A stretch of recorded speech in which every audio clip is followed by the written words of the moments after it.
What's going on, everybody? CaptainRoBear crew here for Totally Not the Restart of Stormforge, episode 12. It's all that rust. Time. Too easy. First try. See it. That's why I saw us leave screen and come back again like nothing happened. I keep the YouTube live video for posterity. Everybody gets to see the mess up. Nailed it.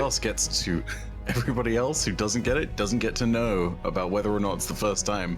I've contemplated my terrible fate, not being able to swear. So yeah. There was a rather boozy episode of one of the original shows, probably Saving Throws, that started 4 times. I don't. Oh damn it! I missed. I probably didn't watch that one. I don't remember having to restart that many times before. There won't be a copy of it because it'll be one where just people just bust up at the beginning because it took so long. Oh man, that was in the days of having used Voice Meter Banana, and I had to fix everybody's Voice Meter Banana before each session. Those are the dark days. Oh. Awful. I'm glad I wasn't around for those days because it would have chased me away. Back then, there were not a lot of people running APs. I'll put it that way. There were not. It was pretty. Most of them were real rough. Real rough. People were using Discord would just use Discord for everything then. And so then when one person would drop out, rearrange all the Yeah. Dark days. We need to pick up where we left off 2 weeks ago. With finally some downtime to explore the city. Got to break up and see individuals of the party go out on their own way. Seeing Myshkin and Kaivar make a trip to Pinnacle's Point. The long, cylindrical library inside the city that holds many answers as well as many secrets. Not finding exactly what they were looking for as they met a most infamous librarian and Loremaster. They found they were more interested in recording Kaivar's history than giving answers to the rest of you. Conversations between Chrissy and Myshkin, and a heartfelt conversation about the blissful ignorance of the populace versus a burden of responsibility and great power. Chrissy confiding with Loluphia that they're more same than they are different. A yearning to have a partner and a family. Revelations of what Faroük does with all that food when he goes back home. Feeding the populace of Upper City, as well as the Sundance ceremonies that go down each evening that produce the lava and malleable clay that they build their own homes with. To visions of an ancient evil leering somewhere in the distance, threatening Kaivar's people's very existence. To a trip to the doctor, where Kallisto revealed the injury he's been hiding from his partner.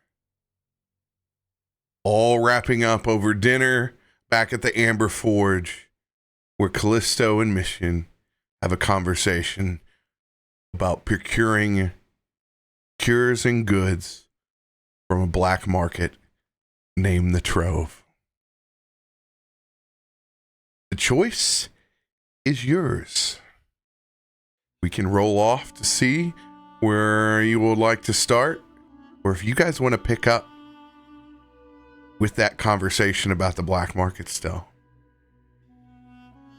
Choice is yours.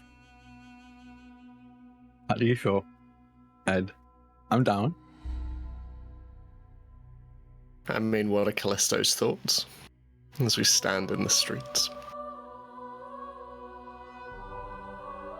He's sighed as what Myshkin is asking for, what little he's learned, he makes his connections to the trove. I can probably find someone who can get us, at the very least, point us in the right direction. But the cost is pretty dire when it comes to anything with the trove. I won't say it's life or death, but that probably won't be off the table either. You strike me as someone who is not unaccustomed to those sorts of stakes.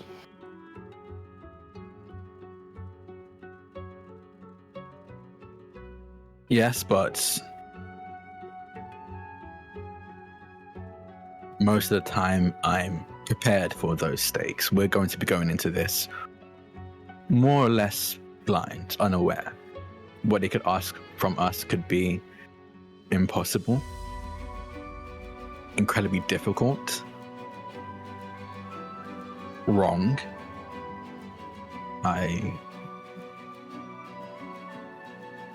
There's no way we're going to be able to do it ourselves. At least, I don't think. Well, I am not suggesting that we keep it from the others. More that I think it would be beneficial for both myself and your injuries. I don't know, I feel there might be much to gain, potentially for the others as well. But I would appreciate your helping push the group towards such decision.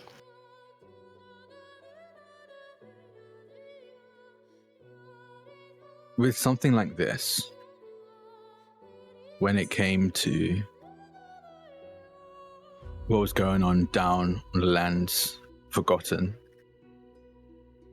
or the clockwork dragon that attacked us up here, we were fighting for a very clear reason.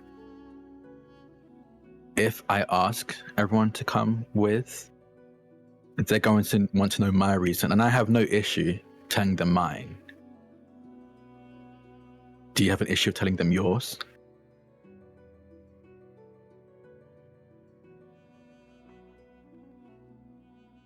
If I am asked, I have no reason to lie.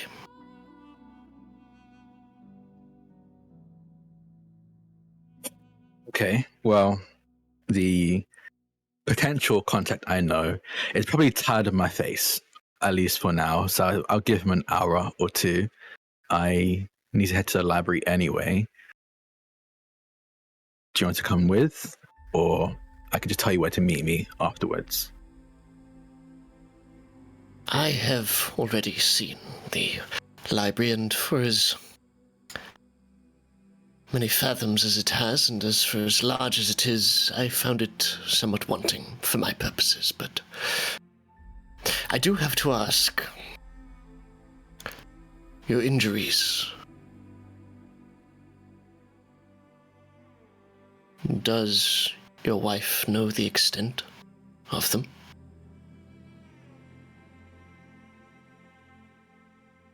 It seems like our time that was to us 3 days, but to everyone else 3 weeks, might have accelerated or worsened it. So now, no. She doesn't know its current state.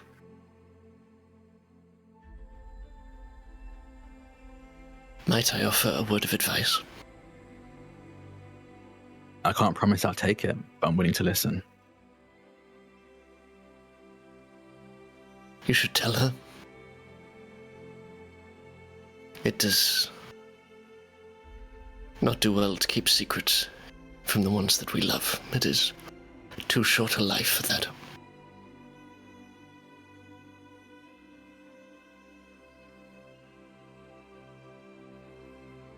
Thank you for advice. After all, you only have one life. Not all of us are lucky to be born with 9. I don't know if you have many left, to be honest. You nearly died, 3 times now? At least from just us meeting. Yes, I am trying not to draw a correlation between the two, but... I'm going to head to the library. If you don't want to come with, I'm going to be heading back to the Amber Forge afterwards. We can talk with everyone there. And then, depending on everyone's response, I can get us connected with the potential contact I have with the Trove, or at the very least someone who knows of it a little bit more than I do. Thank you. You are,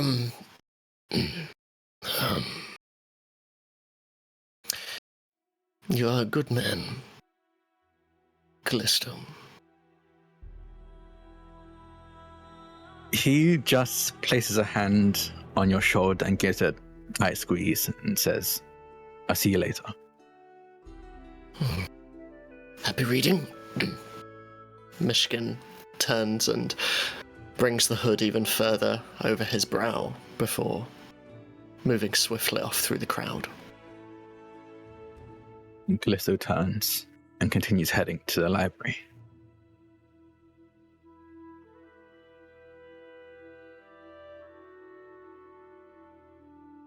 Loluphia.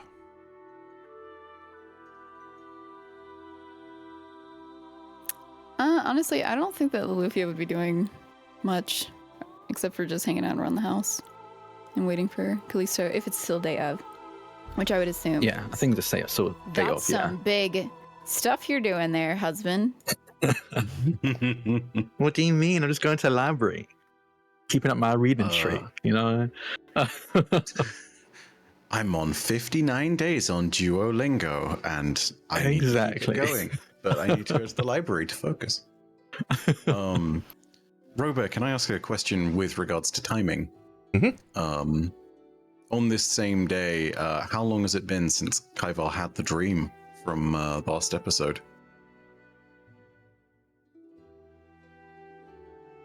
Or is it kind of the next day, that kind of thing? We kind of bounced around people's timelines. No more than maybe 12 hours, probably. If we're all set in the evening time right now. Yeah. So totally unplanned, Sam, but you would definitely see Kaivar pacing back and forth in the kitchen a little bit, kind of worriedly. And you can see that there's a very nervous, fidgety tick to him right now. He's messing with the Vox in a manner that would probably be frustrating to a bunch of people who are very sensitive to the auditory side of things. You know, every once in a while, there'll be like a test sound that comes out of it, adjusting a knob. And it's like he's trying to get it just perfect, just right. But also his larger hands, his mandibles, he's like cleaning himself. He's doing that thing that some bugs will do where they pass their antennae through their mandibles to clean them. But it almost looks as though, with the way that the mannerism presents, it's like he's chewing on his fingernails. You know, like you can probably tell that there's something nervous going on with him. And if that wasn't enough, the pacing back and forth is really, I mean, at this point, he must have done five laps of the kitchen just based on the last 10 minutes. So, you know, something is up. You know, it'll be easy enough to tell. Okay. How long do you think this has been going on for? The pacing generally? I'd say since the end of breakfast. Definitely started off. And actually, this is actually a good question. Is Farouk still there, or has he gone to the upper city? No, there's food on the table. This is evening. I'm definitely I'm in the port wine. I'm in my second or third Goodberry port wine at this point. Oh God. Well, yeah, in that case, this has literally been happening all day.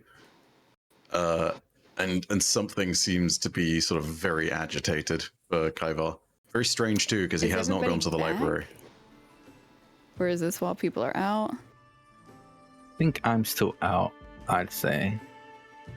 Yeah. Myshkin is on his way back, but not yet. Okay, where would Chrissy be? You don't know. Chrissy is missing. That rhymed.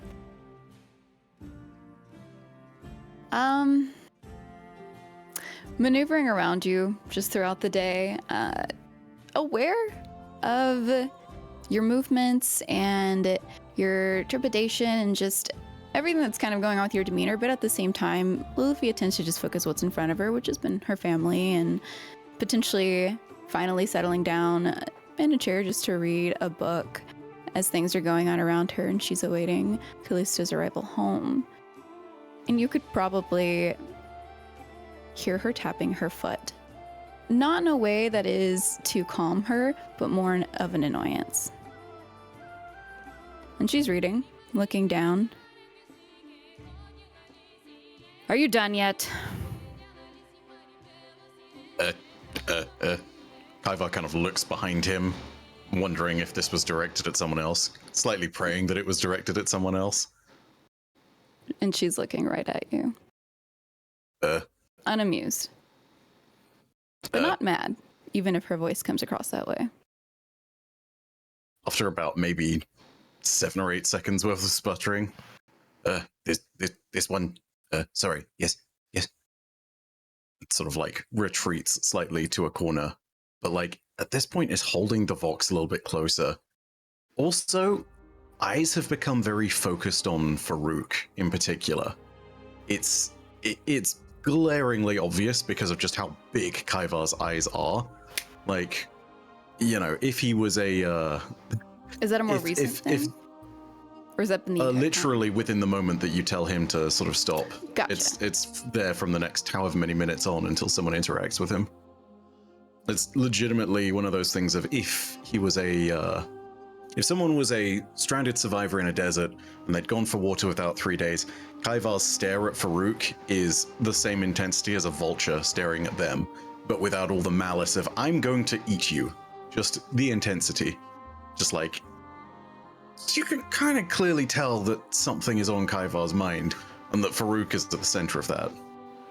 She would, I guess, noticing this, since you said it would be very clear, just close her book and lightly set it down. You probably wouldn't even hear it touch the table before she begins to stand and almost glide over toward you.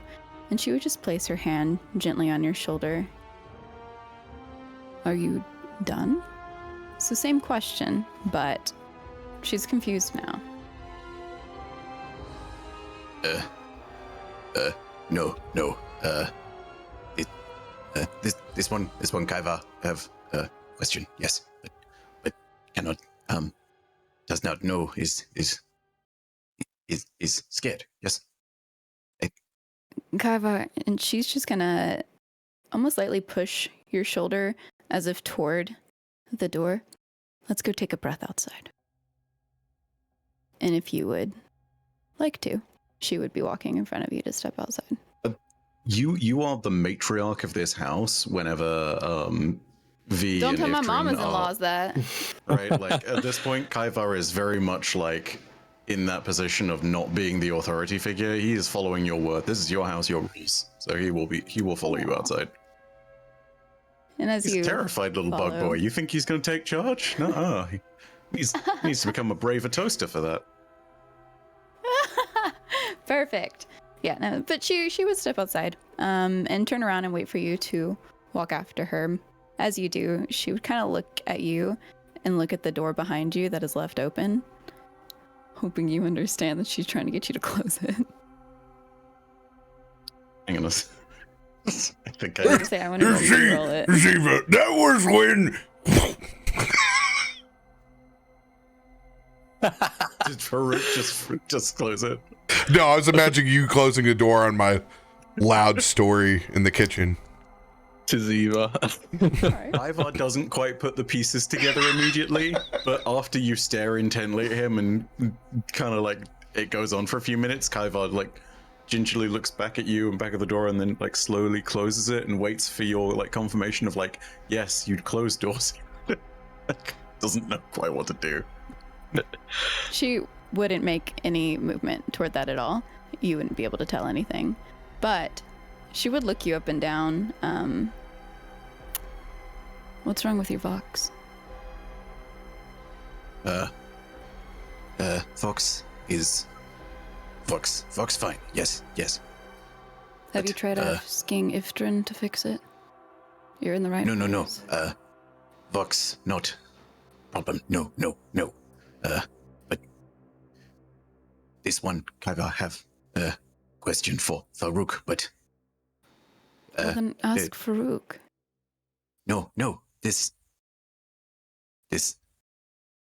And Kaiva is searching for the word that he's looking for, and he doesn't feel like he has the complexity to sort of convey it appropriately. And he eventually... Oh, wait, are you going to say it? Nah, go for it. Well, jump in. I was going to say, would you like me to, or not like to, but could I actually roll to see if I can fill it in? You know, when somebody knows the word that you're trying to think of? I don't think that's necessarily what would be going on, because even so, here's the other thing too. Okay. Even if it was one of those things, it may not necessarily be a word that Kaivar immediately registers as appropriate to the situation. If it makes sense, like Ooh. idiom sometimes doesn't register. Okay. After a little bit of a pause, you, strong magics, yes, great warrior. Yeah. But this one, Kaiva, clutch, small, with magics not potent, magics for knowledge, yes. But Kaiva has question for Farouk. Question scares Kaiva.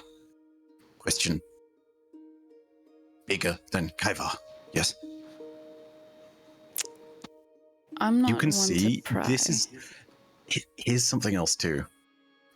As Kaivar gives this to you, you see him sort of like unclam himself, if that makes sense. And it's very clear that this is something where it's a reaction to someone who has imposed authority on the situation. And it seems very odd at first because, like, you know, normally this feels like details where he'd share them with someone that he knows, but the stern aspect of Loluphia is very much like untwisting the sort of like strange nature of what's going on.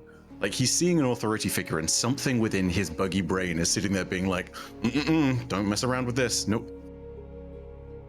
Is it a reaction as in you don't want to share the truth if she were to inquire further? It's a reaction as he's doing so more involuntarily because of your position of power. Oh, You I'm know, so sorry. it's- As saying, No. Like, this is the exploration of it, right? Like, very unintentionally, this is the case. And, you know, there's no way you could have known prior to it. It's just a sort of, it's a byproduct of this moment, you know? And this intersection of where Kaivar is and who's really in charge. Interesting. Okay. I'm not one to ever pry for anything, but if you want to talk to me, you can.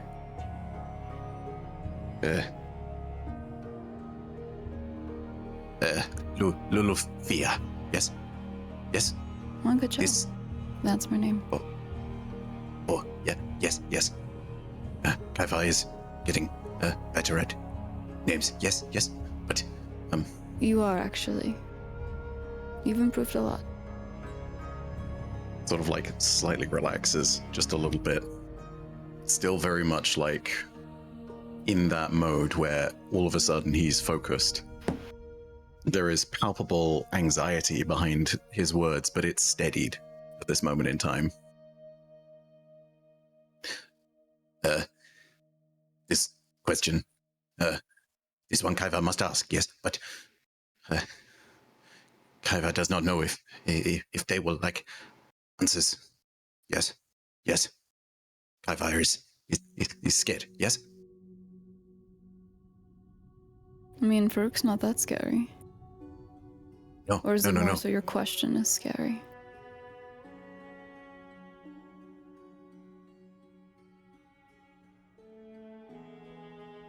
Just one sec. As this gets to the cut and thrust of it.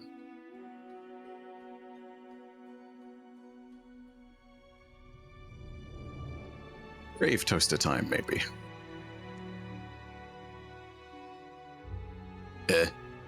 No, not Farouk. Farouk.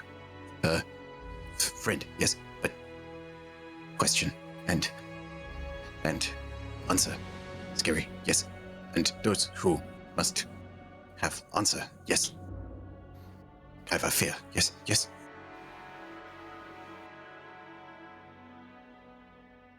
Whatever you want to ask him, why are you already afraid of an answer you don't have?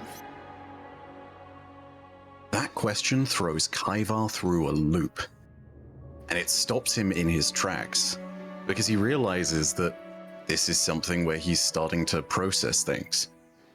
He is nervous in a context that you guys might understand immediately, and everyone else might, but it stops Kaivar partly quizzically and partly because he is actually asking that question of, like, why is he afraid in the first place? After pondering We call it that a for just... Loluphia. Hard. I want a divorce.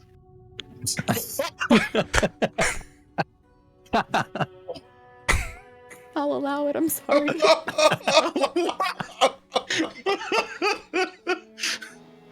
Well... Bye. Please continue. Oh my god, please make that the thumbnail and title. Actual D&D Episode 12. players die on stream. Wouldn't be the first time you tried to kill me for my puns. It's true. You're But like, he's still alive. out of combat, you Everyone's feel so safe. It's just everyone's disappointed face behind Drak, and it's just, I want a divorce. That's it. That threw me for a Loluphia.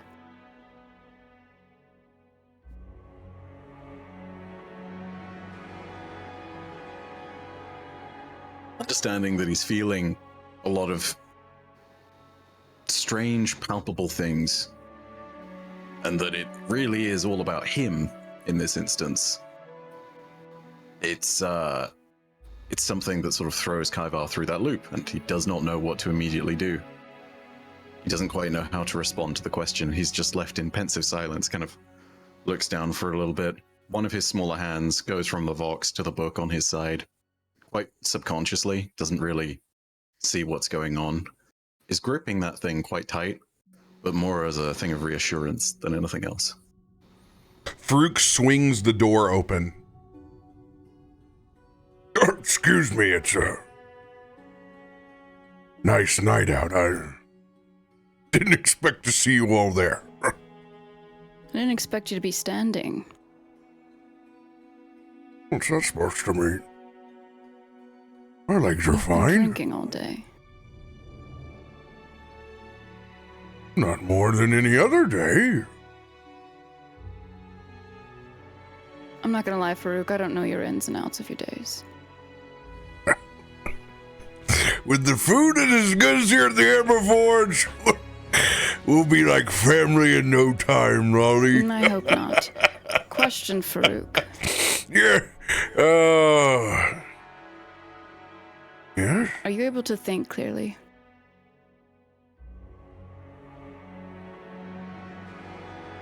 His ember eyes are gonna light up on the second pensive comment.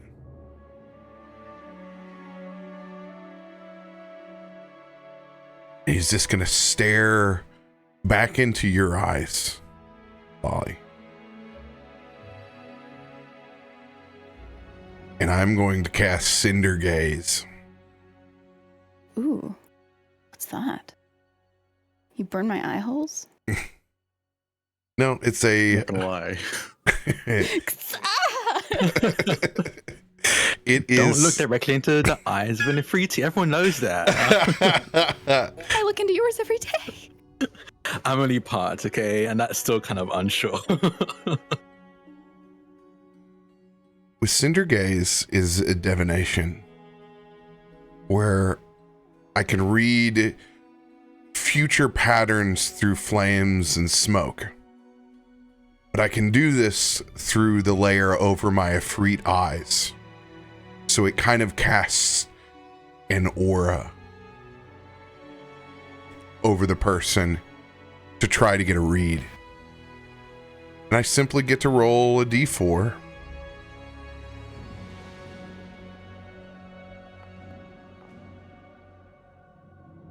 Best number. We share the same best number, bestie.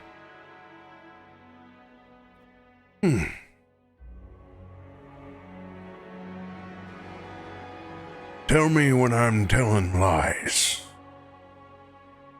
Loluphia.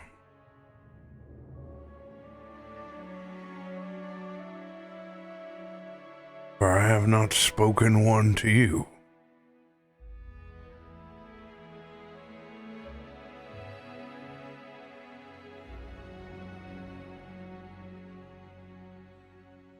I don't think we've spoken much at all.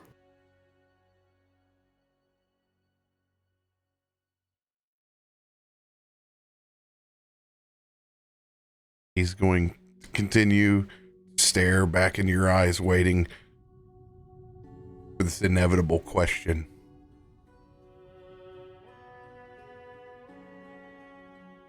Sorry, there's an ice cream truck going by. I assume trucks Oh, exist in Stormforge.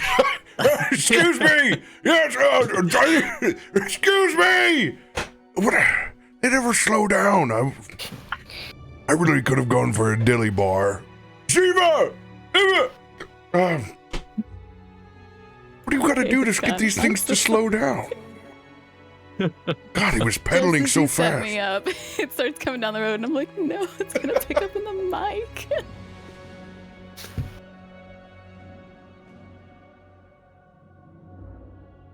Sorry, can you ask that again? Or Sounded never like mind, you he had was a waiting for me. Okay. sounded like you had a question for me.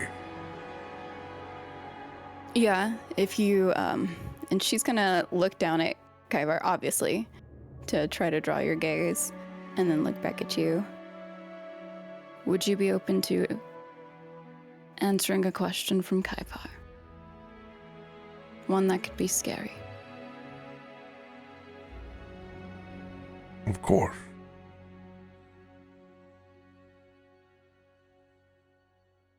With that, He's gonna look down at Kaivar. with that, Kaivar moves forward in a much more sort of skittish and notably anxious fashion, and sort of like hesitates for a little bit, and then just sort of like head hung kind of low all of a sudden, looks down to his hand, one of his larger ones, and offers it out to Farouk.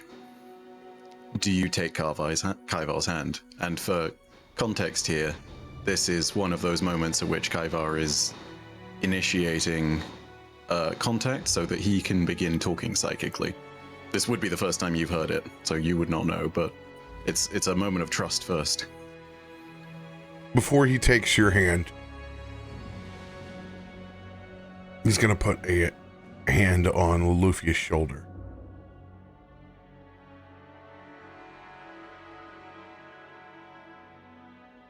I know you mean well.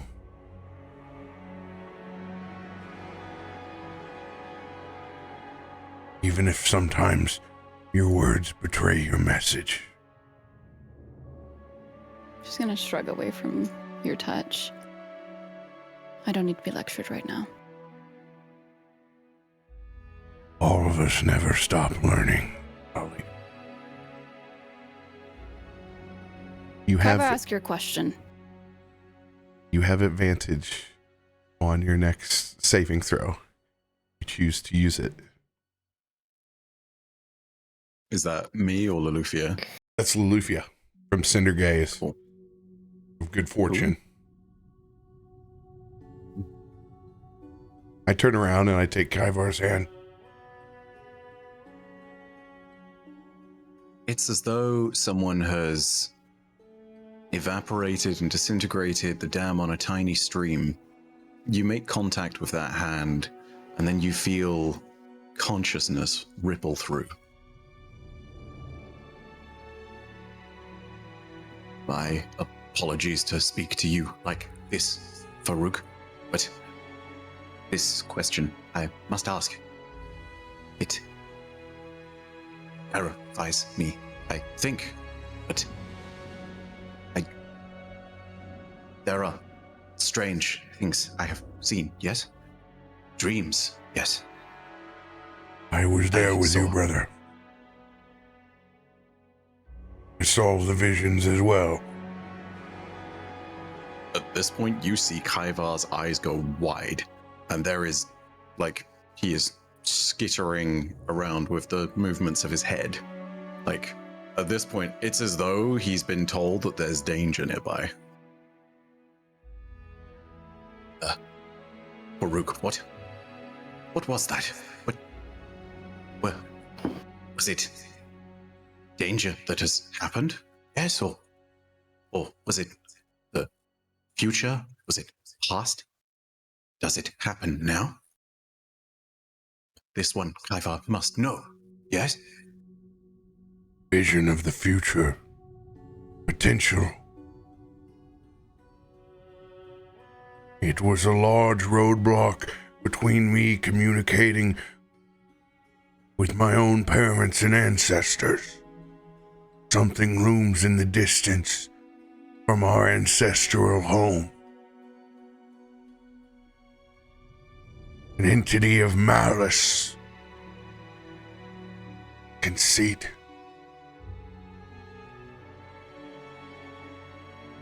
Almost like it's involuntary, Kaivar recoils and you lose touch of his hand. Just as he's about to start saying something else, the sentence cuts off. His entire body seems to go stiff all of a sudden. He's no longer in a much more relaxed pose. It's almost as though he's a guard that's been caught out of attention and has suddenly found that they need to stand up straight as one of the commanding officers walks by. Every part of him that seems naturally to be more sort of relaxed stiffens up. His antennae go straight upwards, his eyes completely dilate, and he's not looking at anyone in particular. He drops the Vox. What did you do to him? I did not do the storm. He's having a reaction. I'm gonna Does he need a doctor? Or? bend down and pick up the Vox. No, he's coming to the grips of potential realities. Start to see Kaivar's mandibles move. They don't make a noise, but it's almost as though he is mouthing the words of a prayer or a pledge. And his antennae, which are completely straight, start to sort of like twitch slowly in certain directions, almost like they're trying to catch a signal. Kaivar is still completely motionless at this point, except for one thing. You can see that he's starting to tremble.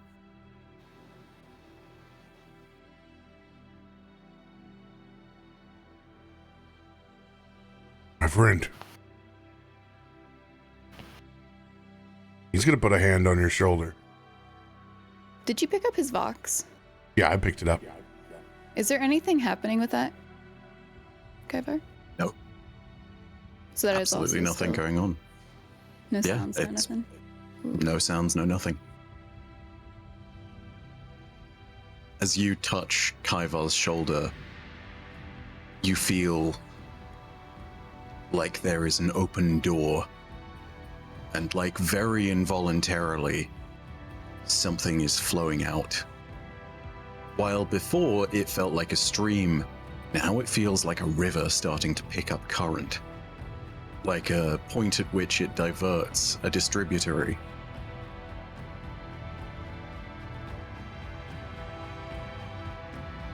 Is this a visible thing or only felt? You could, considering that you also use magic, you could probably sense some of this. Probably like a resonance. Okay. She would slowly approach, but she would not touch you. What's happening with him? I think he's sending some kind of message. To his home.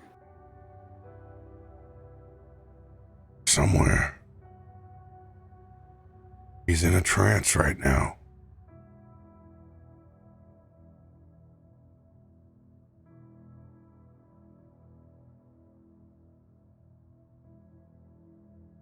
Not unfamiliar to many times that he has been with Chrissy, oracles, occultists, or diviners.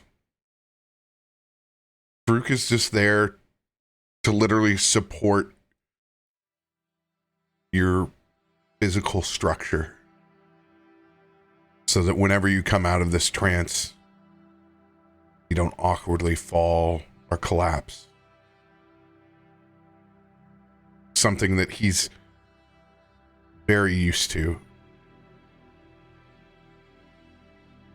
Even though you have an exoskeleton, he is kind of trying to read for a temperature. Is there any kind of temperature change that you have, Kaivar? Normally, Kaivar's not exactly warm to the touch. Being an insect, it's nowhere near the same, but even you can detect that the resonance somehow doesn't seem to add heat. It's not cold, but everything is static, like he's been caught out of time. Even if it was a warm summer breeze in Stormforge on the day, Kaivar is like he's in a different place temperature-wise. Sorry, I was trying to get a read on his temperature. What were you saying, Loluphia?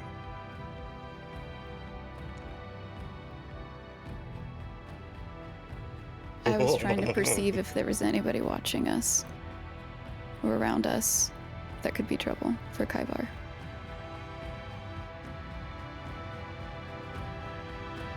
And with the nat 20, it should be good. Not on the That's a good outside, story. but anyone on the inside could certainly be listening. Would I feel that? Drak, are your parents listening with the open door? V is probably still at work, so V isn't even around to listen. And honestly, I imagine Ifrit is busy with commissions that she's dealing with, so probably not. She's either in the forge working on some projects or messing around with Ziva. If Chrissy is around, I do not know. And I would say with a nat 20 that probably not.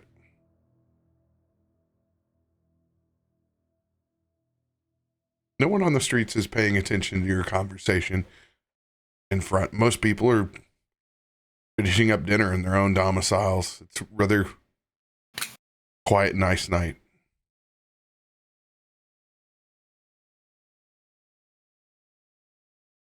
What about If I may, with whomever Kaivar is contacting? Could I sense something within Kaivar? I would say even with a nat 20, we're sitting somewhere of a strange signal, not of arcane nature. Okay.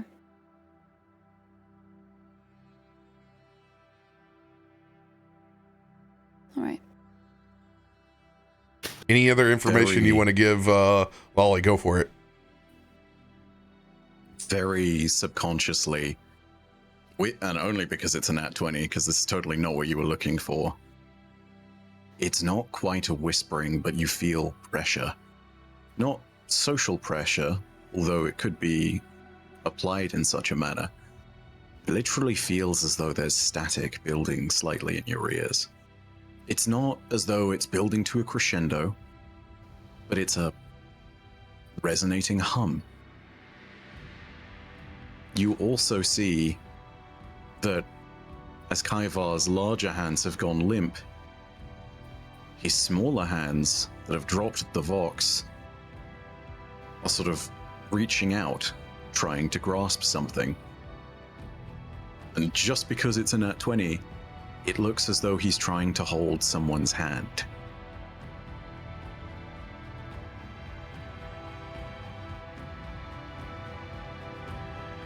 Do you choose to take Kaivar's hand?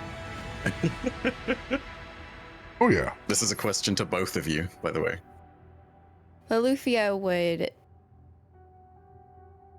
sensing this and noticing your entire exterior, apart from the odd reaching with one of your, or two of your smaller hands, she would not make any nod or look at Farouk, but just instinctively, gently wrap her fingers around your small hand, and if Farouk wants to be able to pick up on what she's doing, you're welcome to.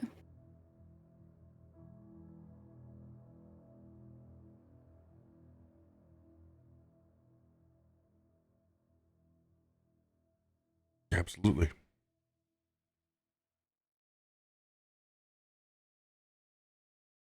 You two feel a sudden rush of consciousness like water. And mentally speaking, you start to feel as though a door is beginning to open.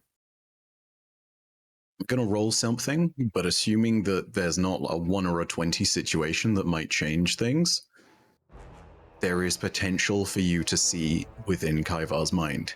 That is a choice that you will make in character, as would be appropriate. I'm letting you know this because you are in control. If it would be Loluphia's choice to completely disconnect, she can do that. Kaivar's mind is the one that's open, not yours. And having subconsciously extended his hand, this is not an invasion. This is him subconsciously and without realizing it, reaching out for companionship. So if you do choose to jump into this moment, you are not mind heisting Kaivar. Darn. Yeah, you're not pulling an Inception. But you are inside his brain. Next time. Assuming this goes well. I leave this on your table, Robert, because I don't know what happens when I do this.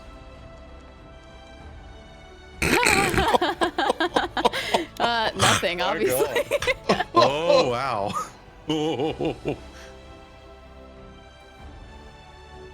We die. I leave that in your ball court, man. Ooh, Kallisto comes back widowed and Myshkin off to find another owner. Our little Oliver and company. Why should I worry? And that's the end of that before we get shadow banned for my impeccable Billy Joel impersonation. Man, that story. Oh, gosh. As we take these first steps in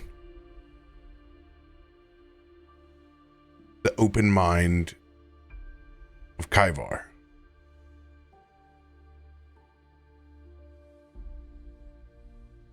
it's similar to that feeling where you know the minute you've stepped out your front door that you left your keys on the counter. And it's that first step that you turn around and you notice that there's no way back.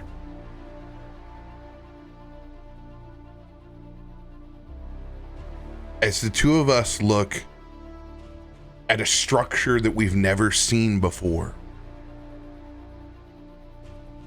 this giant underground hive,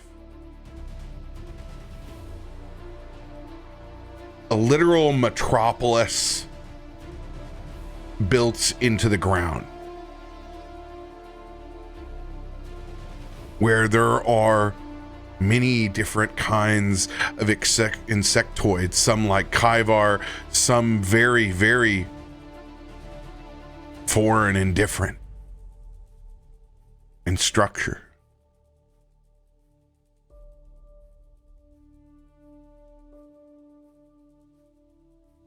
It doesn't take us very long to realize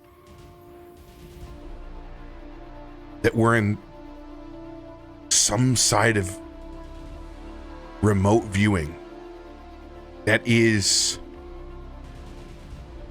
of a timeline.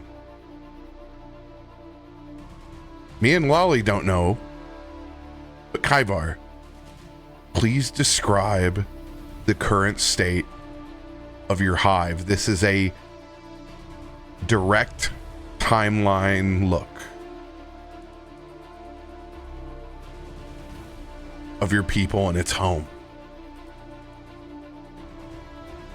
Where normally there are lines of organization crisscrossing across structures built in hexagonal formations, perfect order within the chaos, many different kinds of bodies, all of different sizes, suddenly, like the ticking of a clock that has just had its final part removed, the entire mechanism stops.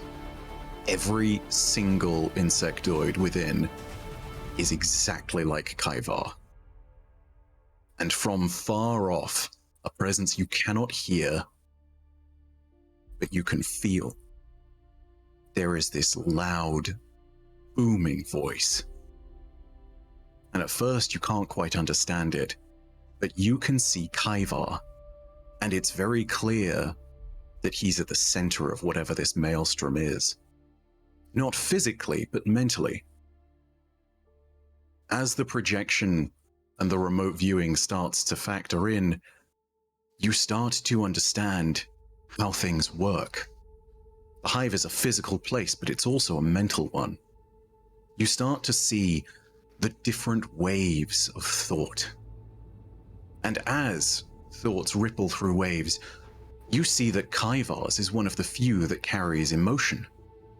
Most of them are like resonance, moving at those hexagonal intervals in almost stream-like patterns, all flowing in a single direction, outwards to every individual. Kaivar's is one of the only two-way streams of thought, and you can see the emotion running through. It's a strange experience because all the other insects, they seem dead. Not dead literally, but emotionally. They are merely witness to this, like statues. And there are thousands of them compared to one, maybe a few of Kaivar. They don't read like people, they read more like zombies. As you focus in more on Kaivar, you start to hear an inner dialogue. His mandibles, his voice, but none of it's moving, only words.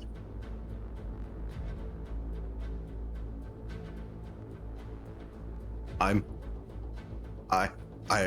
am. It is unfortunate that I have brought you this news, yes, but now we know, we may prepare. We do not understand if this is truly the nature of the future, but it may well be that we can avert it. The nature of the maw is not well known, but if this is it, then we can... And your signal cuts. Yeah. It's like a knife.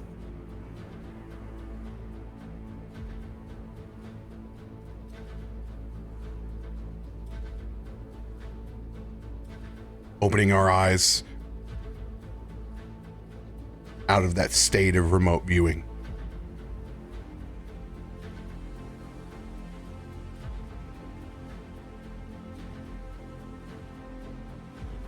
My friend, it's only a potential. You have time. Lolly, I'm sorry. There's information that we know that we do not.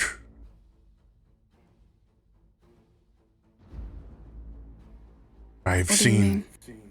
visions that I have shared with Kaivar of an Insectoid race from the fire plane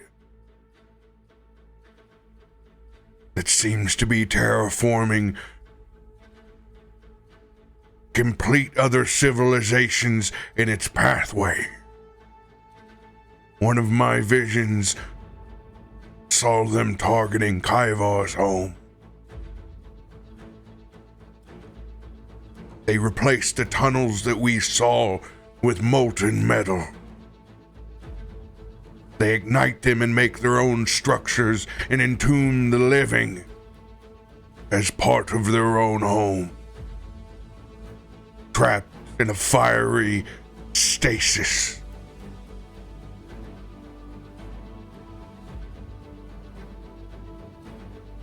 They seem to only want to be malevolent.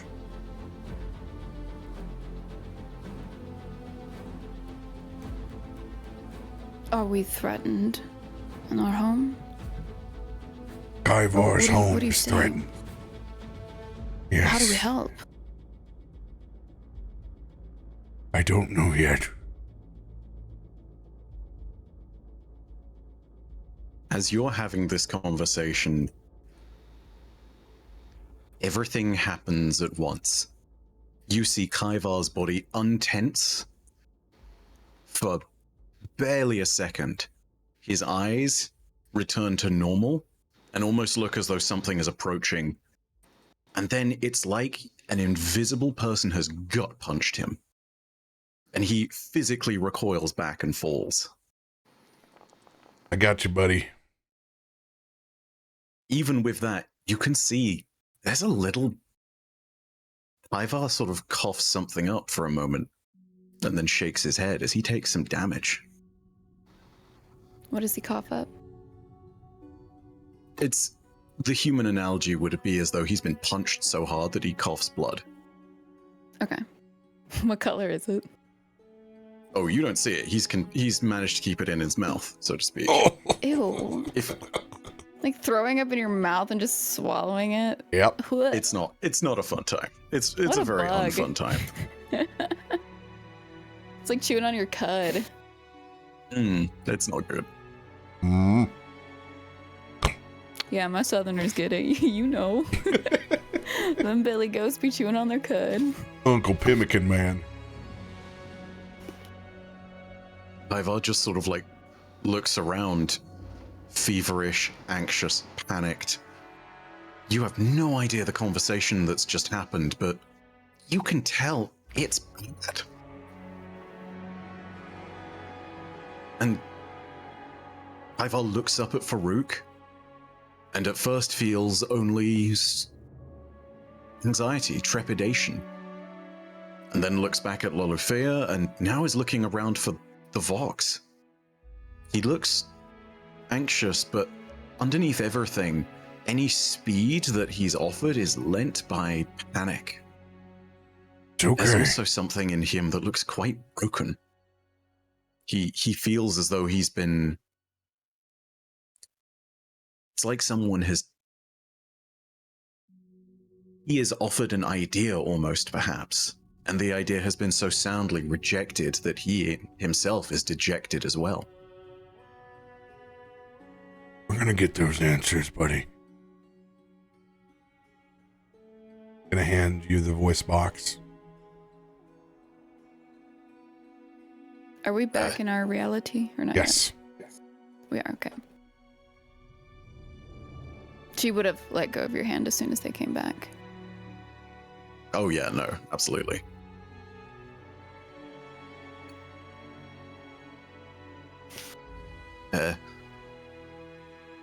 This one, I've asked. Sorry, yes, will be better. Yes, yes. What exactly was the question here?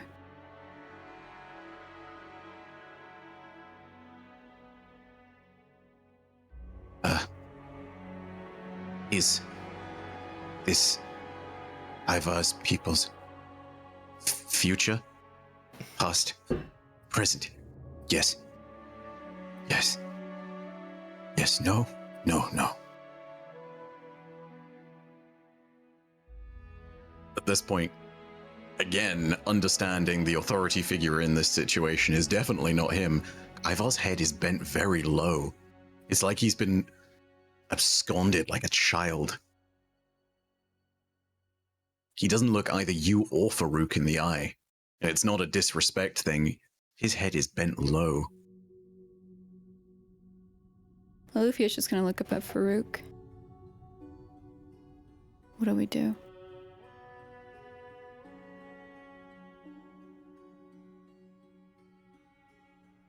We do what my people have always done. Ask the ancestors for more help. We need to find out where these insects from the fire plane are, and stop this probability from ever happening.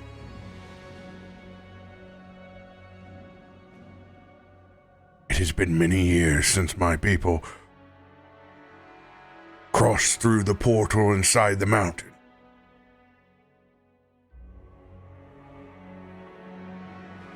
I pray that that is not the same portal.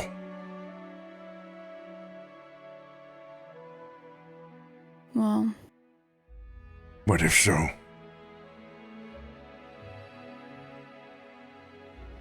it will be our right to stop it.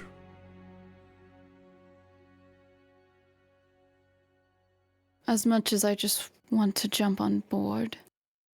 And you can see her eyes, they don't quite dart around the same way as somebody who's thinking, but you can see there is a little bit of movement and almost like a fleck from that amber-colored freckle in her left eye. I want to say yes, but I have a ward that I have to take care of. I can't just leave. Loluphia, What?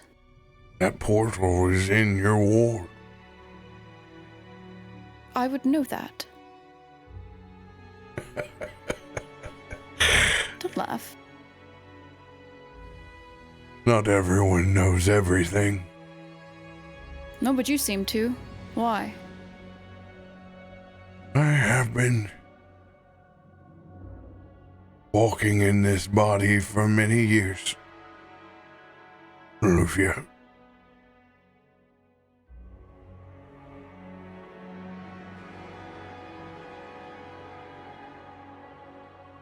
The portal is real.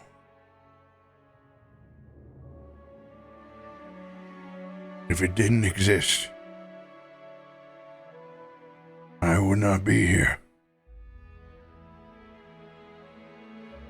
What does that mean?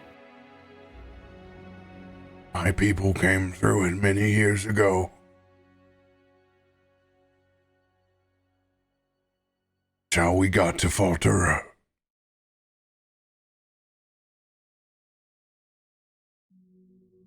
Then where is it, since you happen to know everything about my ward that I don't? How much time have you spent inside the old mines? I'm assuming much less than you have. I'm sure I've spent probably as little time as you. I simply have a faith in the stories that my people have told.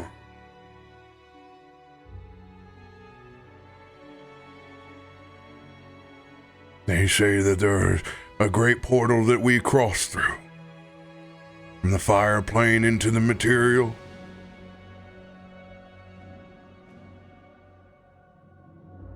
It will lie somewhere in the heart of the mountain.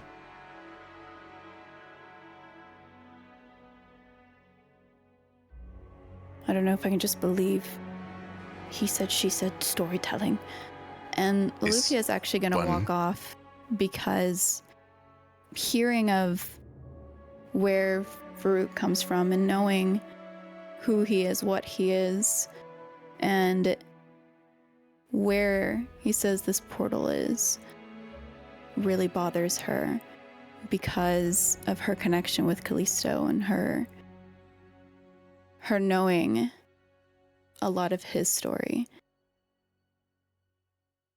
And it upsets her. So she walks back inside. You I will walk away. All I ask is you tell me when I'm telling lies.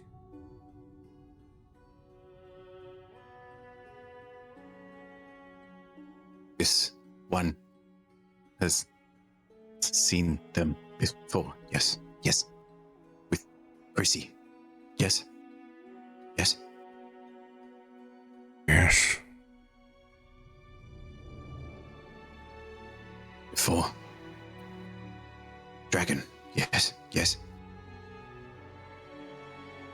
Indeed.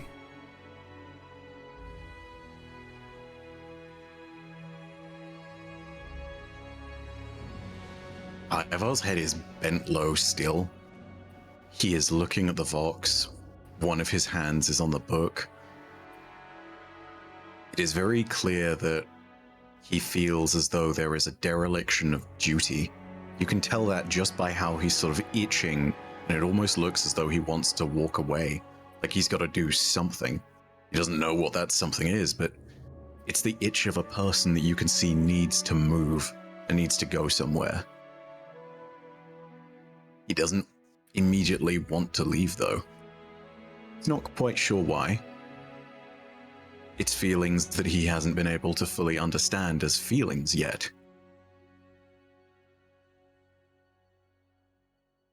Myshkin. I was just going to say, as Loluphia, you re-enter the Amber Forge.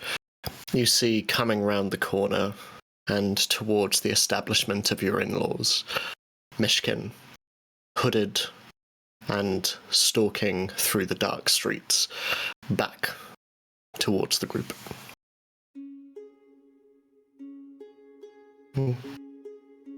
From which direction? I guess where Towards- are we standing? Kaivar and Farouk. I've been at the front I door. would yeah. Okay, so this would all happen very quickly then. So she would probably notice, but just continue inside. Myshkin is going to walk and nodding at both of you two still outside. Sort of takes a look at your faces, and for as alien as Kaivar's is as well, just everything all right? Or just simply enjoying the fresh air? Ivar shoots Farouk a really brief look, still got that very sad look on his face, and the moment that it looks as though you're drawing eye contact, he just sort of like, no, immediately averts his gaze, continues to look down. It's like he's a child that has done something wrong and knows it. It's like there's guilt there, but he can't entirely identify why or what. Myshkin nods and... Well, this one is hungry. Perhaps this one and Kaivar can talk later. You hear no words out of Kaivar, but he looks up at you for a second, pauses, and then just sort of nods. Farouk, it is good to see you. You've been gone some time. You have missed many meals, my friend. I'm not usually as hungry as I am tonight. I see you have been quenching your thirst for knowledge again. And yet, still, I find myself somewhat famished in that regard. But I am hoping to make a move towards something a little more fulfilling. Aren't we all famished there, my friend? There's much to learn in all of our lifetimes. Through the Goodberry port wine is on the cabinet. I will still abstain for today. Thank you. No problem. I trust you, back in the upper city? Yes, it was a good visit. Far overdue. Yes. Will not lie that I am very excited to share that next visit with whoever would like to attend. Well, if home is as warm as those who come from it, I would be very glad to visit. Besides, I have a feast debt. At this point, it will be hard to catch back up on. Does so much of your life revolve around food, Farouk? The sustenance of our physical forms when times are lean are always on the minds of the upper city. It is a luxury for those in the middle city below to not think about food. Yes. Well, it is getting dark, and I am sure we will be all met again shortly. I am going to go inside, but it is good to be acquainted with both of you again. And Myshkin just steps inside. I finally get to that pipe that I was going to light up when I opened up the door the first time. Just his two eyes and the amber on the cherry of his pipe. There in the darkness, the front step, the candle lights pour out.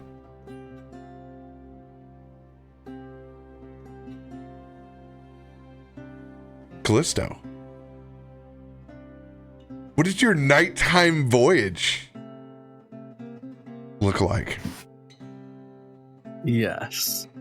I might need some guidance from you on this.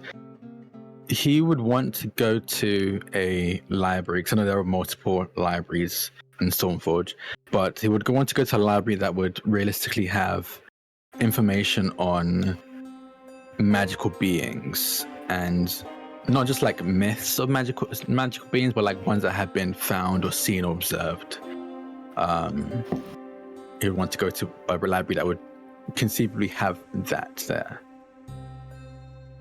This, in this case, would be the Marvel Jubilee, and this would not be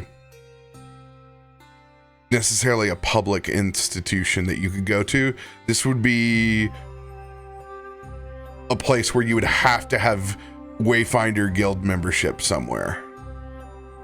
Being a warden, you would have access to the Marvel Jubilee. This would be a spot of guarded secrets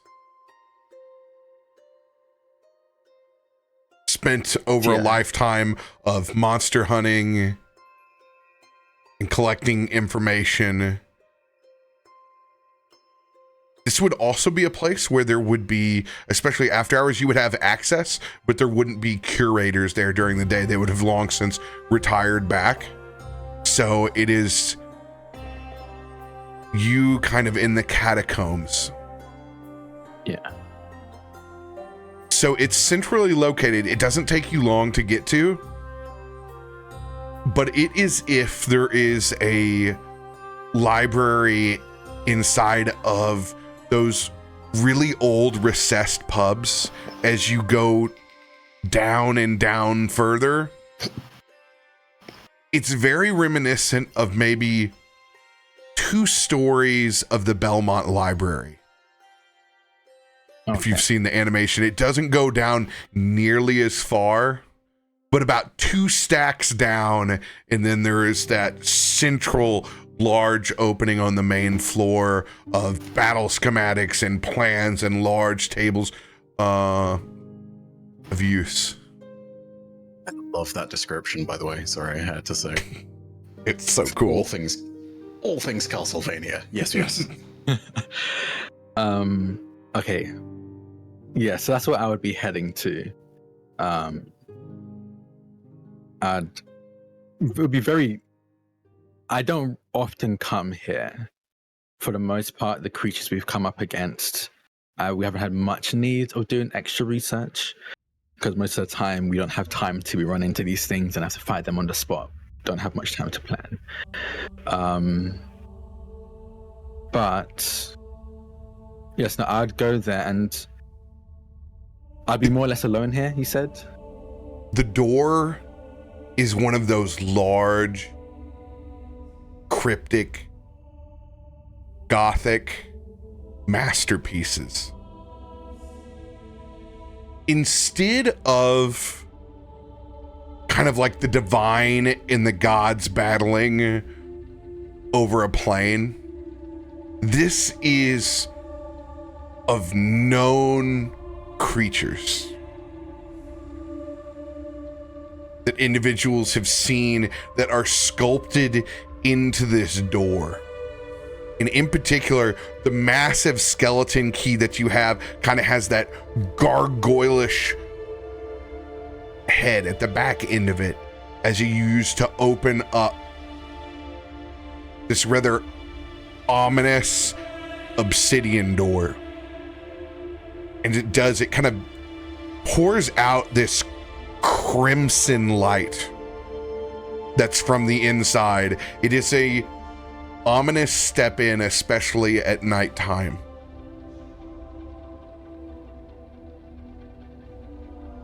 By the way, the curators of a large amount of this knowledge come from the Vork.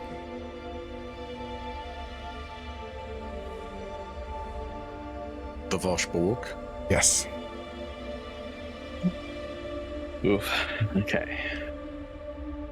So I think even if they aren't around at the moment, there's still a atmosphere that kind of sends a chill down Kallisto's spine. He never really felt comfortable around the Voshborg.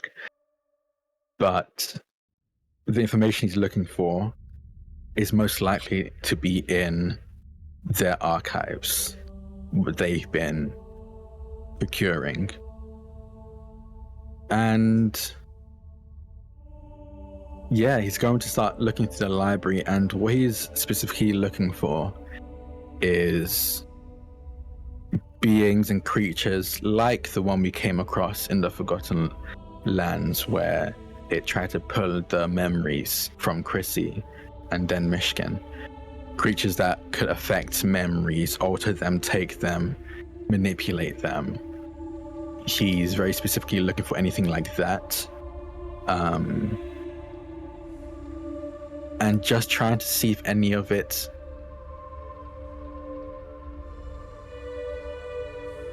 you feel like any of it can apply to him. If any of it fits, makes sense, seems right. Because after witnessing what was going on with that being, after killing it, and after seeing the memories return to Myshkin and Chrissy afterwards, it kind of reignited or resurfaced a curiosity that he had long buried for a while. So yeah, that's what he's going to be doing, looking around for books or scrolls or even something as small as a pamphlet on creatures like that with that kind of ability. Go ahead and roll.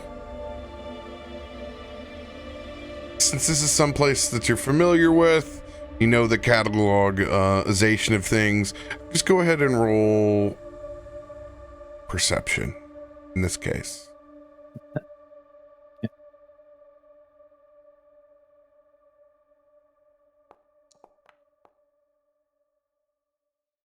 33. Get with it.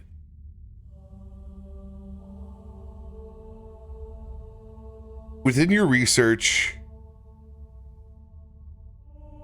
looking for creatures with this kind of ability,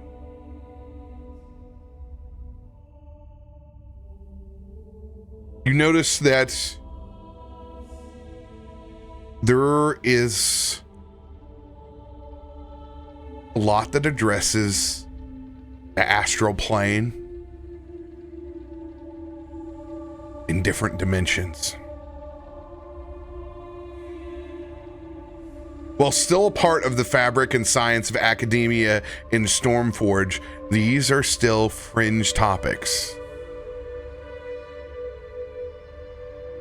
However, in this sanctum of sanctums, the work is still done and cataloged. You notice there's also a discerning amount of creatures in the deep below. The dimension of the Dread Sea that also have the ability to innately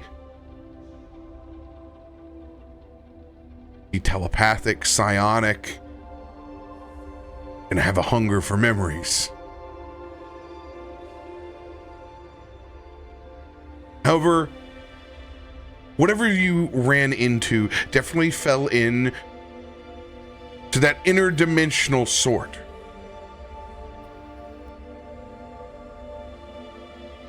And your research brings you to fading in between planes.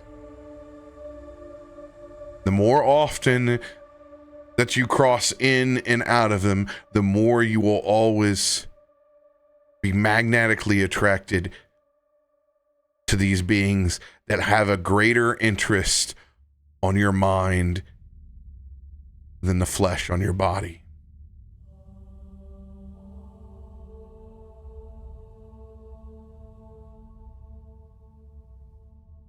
Any specifics you wish to be looking for?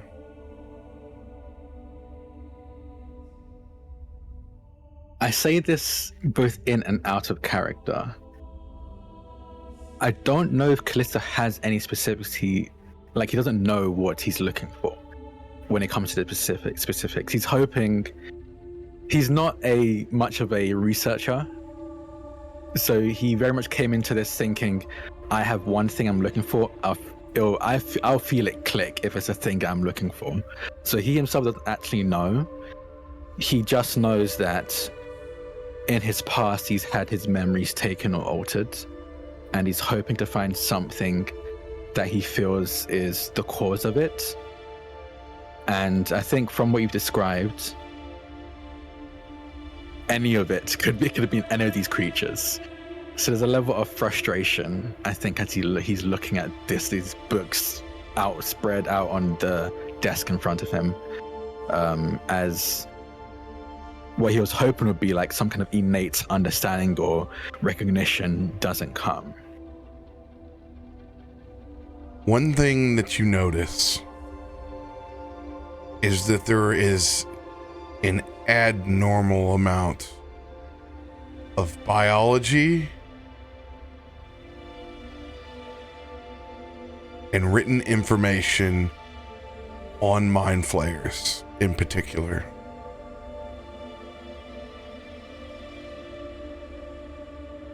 There is both physical remains within the Marvel Jubilee.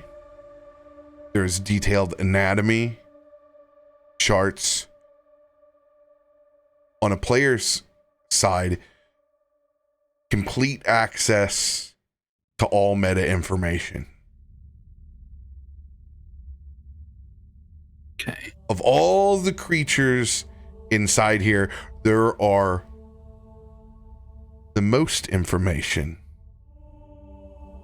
on them. Now, individuals have not seen a mind flayer in well over decades. Thought to be extinct. Eradicated at some point in time during the Dun Vulcans' initial mining excavations inside the mountain. Unlike tales of other civilizations, the coin flipped and landed on the other side. The Dun Vulcans were able to isolate and eradicate the problem rather quickly within their history. There are no populations of dark iron dwarves or manipulations of the Dun Vulcans' culture. That is known.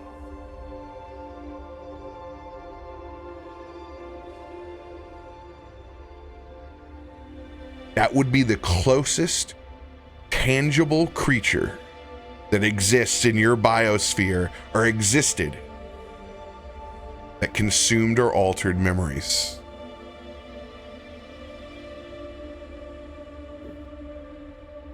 Okay, I think with that knowledge, I'd then like to, if I can, because I think he's already like, okay, this is going to be my first possible step forward, but he would like to research a bit more. Can he find any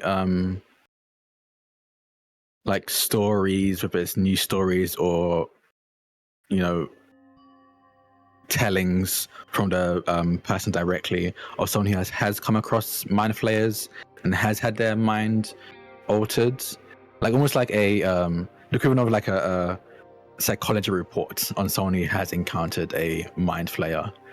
Again, just to see if he can find anything comparable with his experiences. There is very detailed files from the Voshborg that involve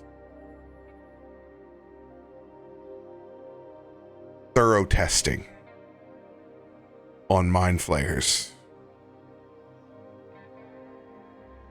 and the process of extraction.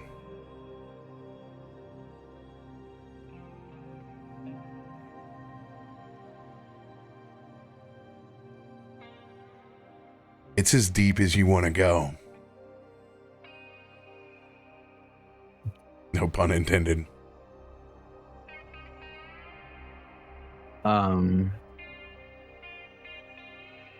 Yeah, he would like to see if there's any like reports, just like who's the most recent living person who's come across a mind flayer and survived. Have they written anything down? Has anything written about them been written down? He would like to research that and them specifically. What you find is largely the other side of the coin. Experimentation of using the mind flayer's tools on scientific subjects and not of a self-diagnosis. Going further and further, there is a good deal put on the extraction of these memories.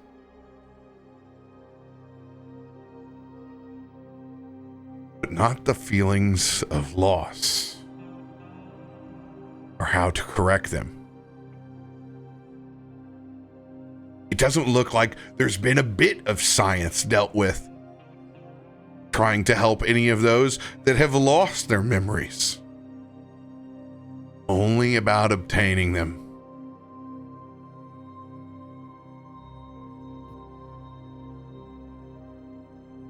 Yeah, I think again, despite not being much of an academic themselves, that very clear bias towards obtaining rather than recovering or healing sends a shiver, a chill down Kallisto's spine. But even with the little he has, I think he still comes out of this feeling a bit fulfilled, as before he had quite literally nothing. Is this the type of archive that I can take things out of here? Or... Yes, there are processes of being able to rent, remove, and return.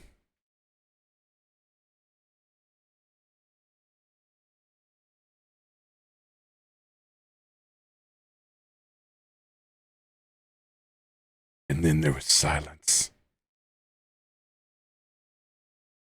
We were too strong for OBS. Feedback. There The it Mind Flayers cast invisibility. And I then made your interaction with one in memories were Belgium. forfeit. is. I brought it back with me. I'm sorry. How could you do this to us, Sam? I didn't choose to touch the mind flayer. Yeah, I was like walking around eating her brains.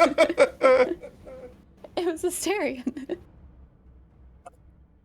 Yeah, so I was just saying, I actually don't know how much you missed, but the main thing was I just asked, is this the type of library or archive? Because I don't know what it's like with Rushborg. No. 1 second.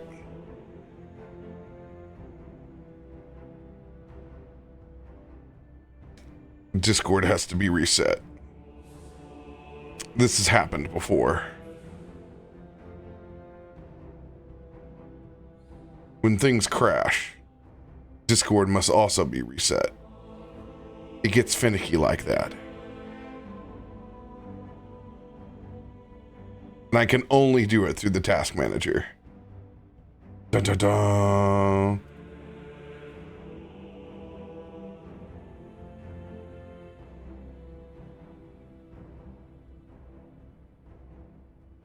Go. Now we will relaunch.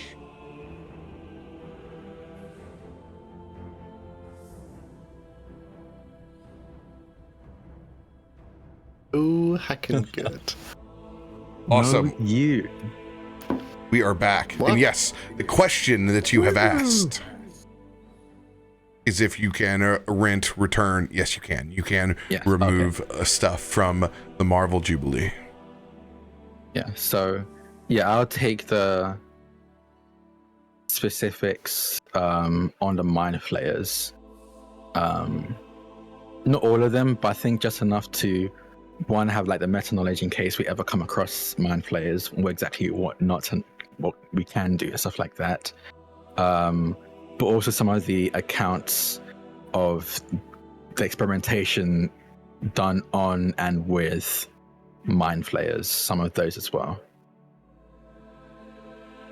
And yeah, I'll head back home, closing the doors to this archive behind me.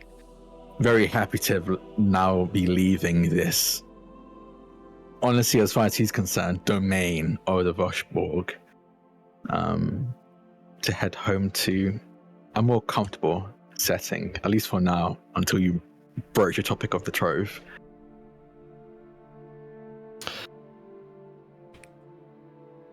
They are thorough.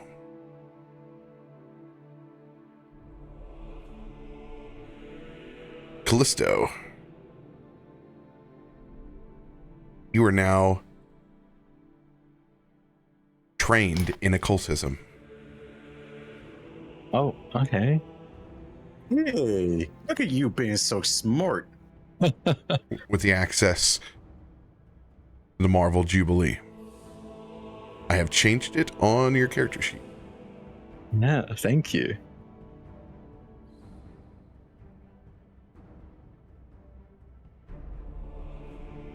Yeah, I'll just be heading back home now. As Kallisto heads back to the Amber Forge, and as Kaivar and Farouk stand outside, and as Myshkin enters, where is Loluphia? Probably after walking in initially, seeing as it is late and it is after dinner and whatnot else, she would have, just kind of fixing her demeanor as if nothing even went on outside, would just go and grab Ziva and bring him upstairs, prepare him for bed, and eventually get him tucked in, knowing that his dad's not gonna be home in the normal time to probably say goodnight, but reassuring him that she would make sure that Kallisto would come and say goodnight later. And before kissing his forehead and tucking him in and doing the very motherly, like, tuck all around the edges and, like, probably tickling him along the way, she would say goodnight, close his door, and you could find her coming back downstairs. Myshkin is waiting at the bottom, and you see his ears, long and tall as they are, just flick a little bit as you come down, and he nods at you. Well, I could tell you can tell when I'm walking, she says, looking at your ears. Is he tucked in? Yeah, he's had a really good day, an easy day. What have you been? Out and about, making friends. You know me. No, I don't know you. That's why I asked. She would say, brushing past you. Not to leave the conversation, but just to get off of the staircase and out of the walkway. I couldn't help but notice, a week ago, the burns. 3 weeks ago. Yes. The burns around your hands. She hardens. If you don't mind my asking.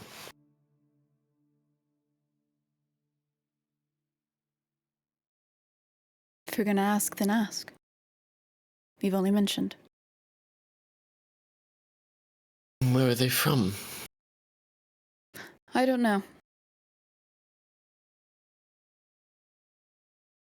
But In they the same place as your magic, perhaps? my magic's innate.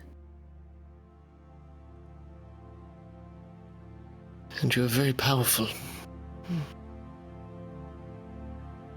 Myshkin, what are you asking? I've traveled a very long time. And,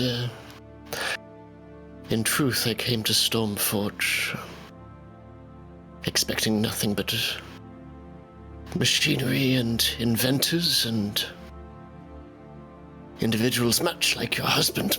And Myshkin stands. And yes, I find myself stood with an oracle, a priest,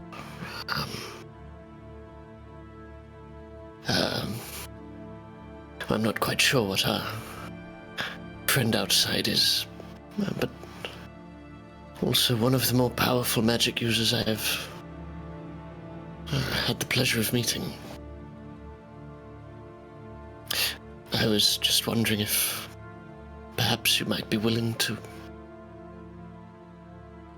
share a little of your story.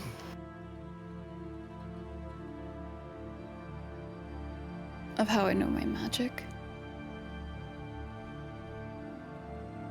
It is impressive.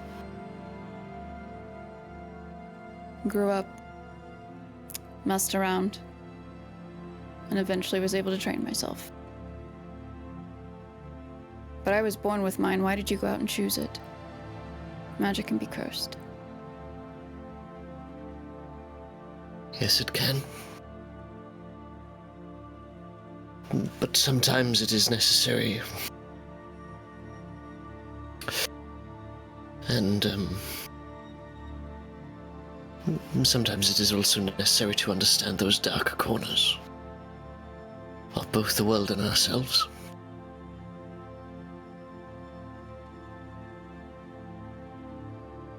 How many schools of magic did you study in?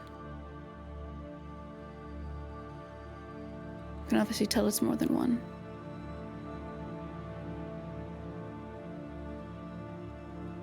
I have lost count.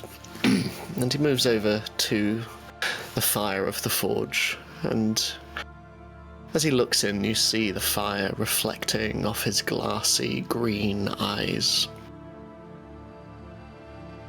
I've traveled a long time, and I have learnt and observed from many individuals.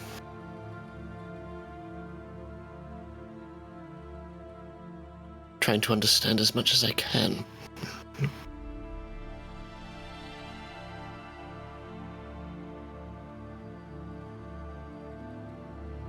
You said that you came here to find someone.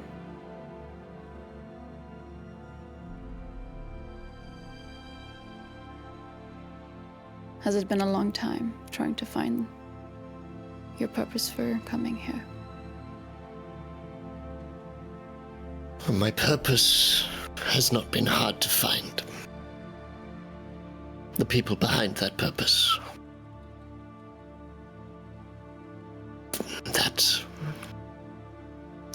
That has been, What is your why? Why do you choose this path? Why are you not home? Why are you with this group?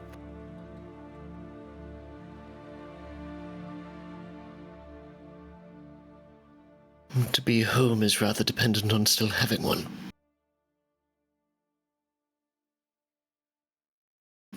I am looking for people who took my home from me. She immediately thinks of what she saw with Kaivar.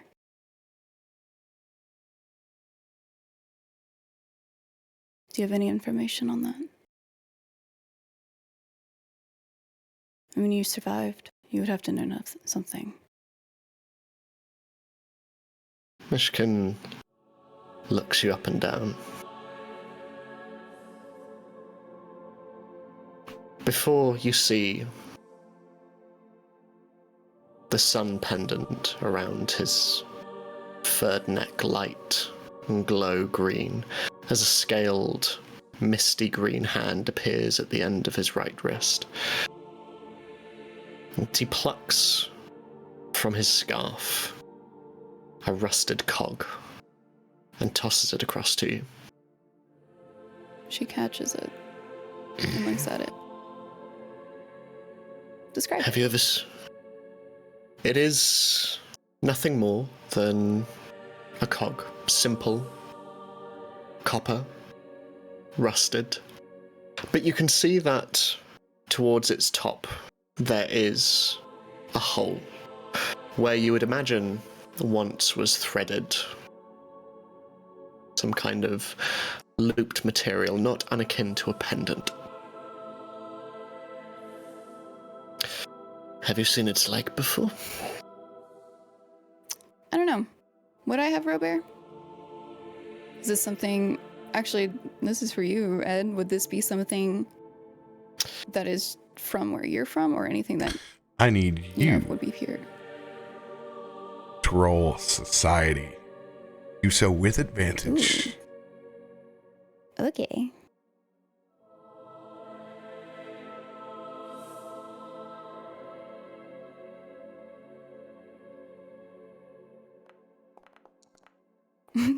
Okay, 29 natural.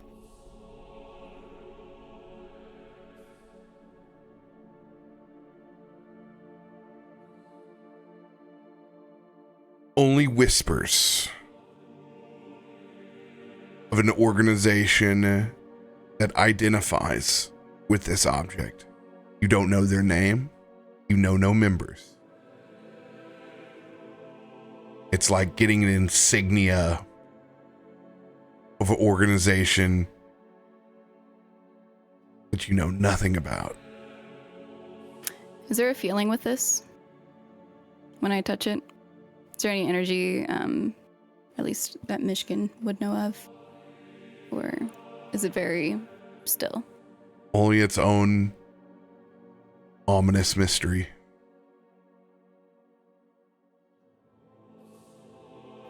All right, what is this?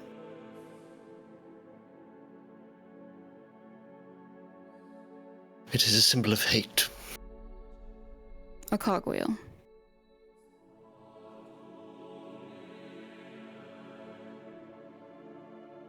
Yes, a cogwheel. It,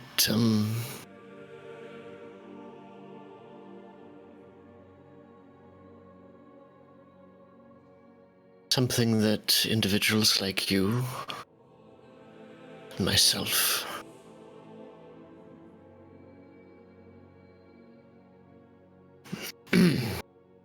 I will admit, when I first came here, I did not know if I could trust your husband. Of all of our group, Why? She kind of grips this cogwheel a bit. Not as in anger, but as a reaction of protection. At your mention of her husband. there is, an organization. They are artificers, scientists, tinkerers, but they are more than this. They do not simply distrust magic, as many in this city do. They abhor it. They see it as a cancer to be eliminated from this world, and unlike A mechanical cuckoo clock goes off on the wall.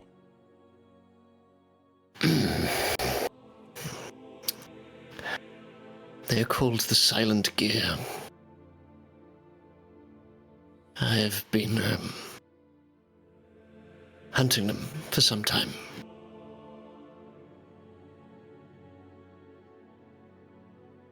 What have they done to you?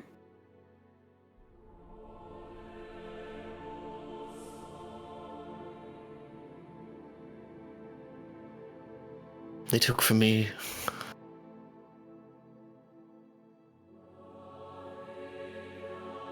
everything. They took everything from me.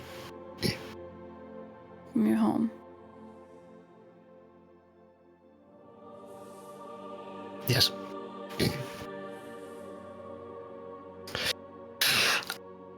Look, all I know, a few months ago I managed to, after years of searching, track down one of their ilk in the Forgotten Lands. What ward? That I do not know. It was in the Salt Lake Tundra, miles and miles from here.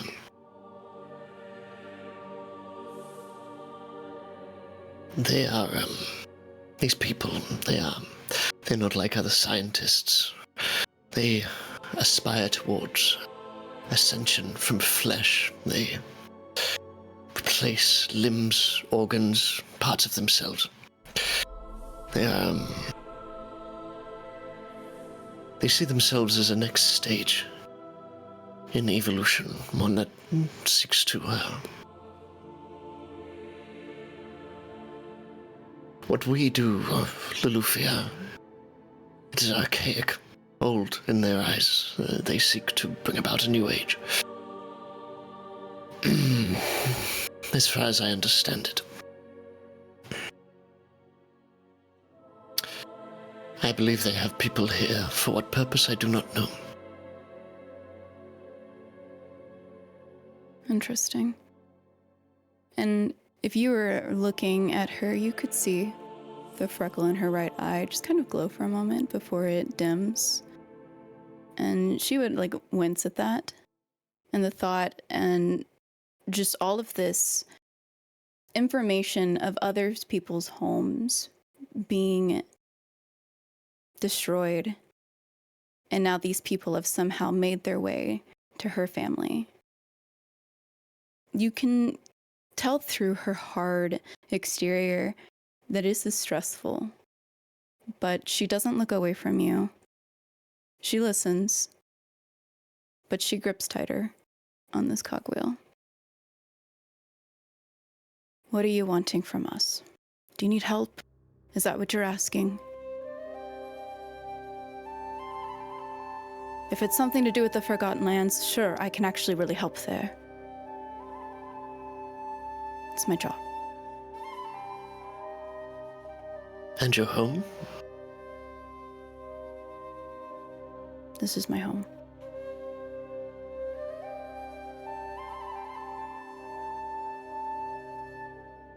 I would be lying if I said I could do this alone.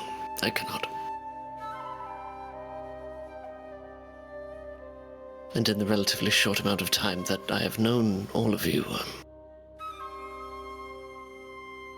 you strike me as not only immensely capable, but also trustworthy. That is hard to come by. But I also realize that I tell you this next to the hearth of your home.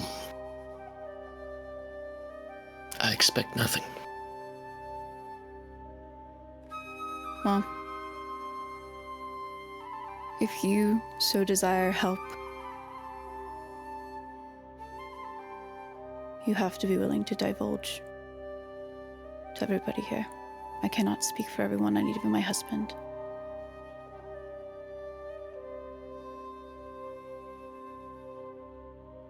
You have to trust them, too. In the short amount of time we have known one another, I think something we have in common is that if we are asked, while we might not always be forthcoming, we will not tell a lie.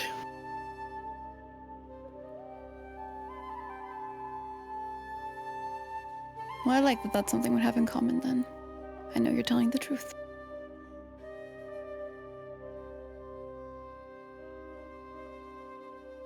Do you mind if I ask you a,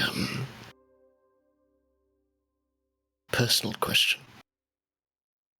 A lot of these questions have been personal, Myshkin, but go on ahead. I love them. I see no point in dancing around small talk and formalities.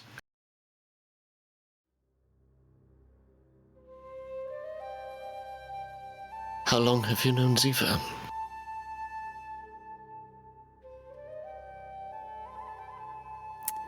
That is an odd question to ask. Known him since he was about 3.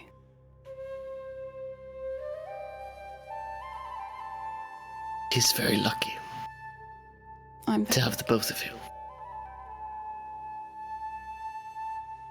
Yes, you are. This beautiful boy. Why do you ask?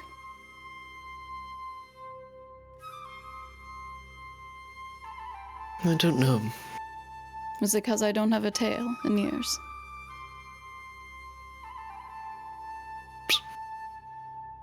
It's usually the first giveaway. It is beautiful, truly. This home, the life that you and Kallisto have built together.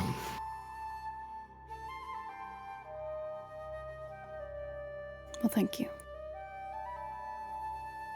Speaking of, have you seen my husband while you were out? It's getting really late. Yes, I believe he was, on his way to the library as I was coming away from it. For this long? I think this is when. Against me?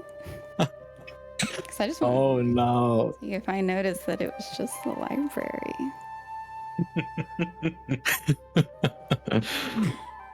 Watch when she rolls a nat 20 on this. Has Myshkin told a lie? Where is my cinnamon roll? I'm the bulldog. I forget, is insight perception or is insight its own? Perception. Yeah. Perception. Yeah.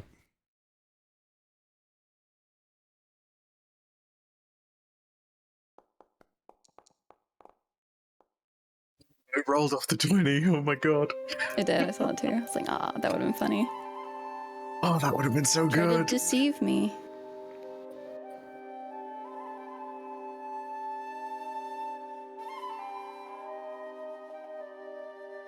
Myshkin just looks from you to the fire, and then hearing footsteps outside the Amber Forge, just nods at you and thank you for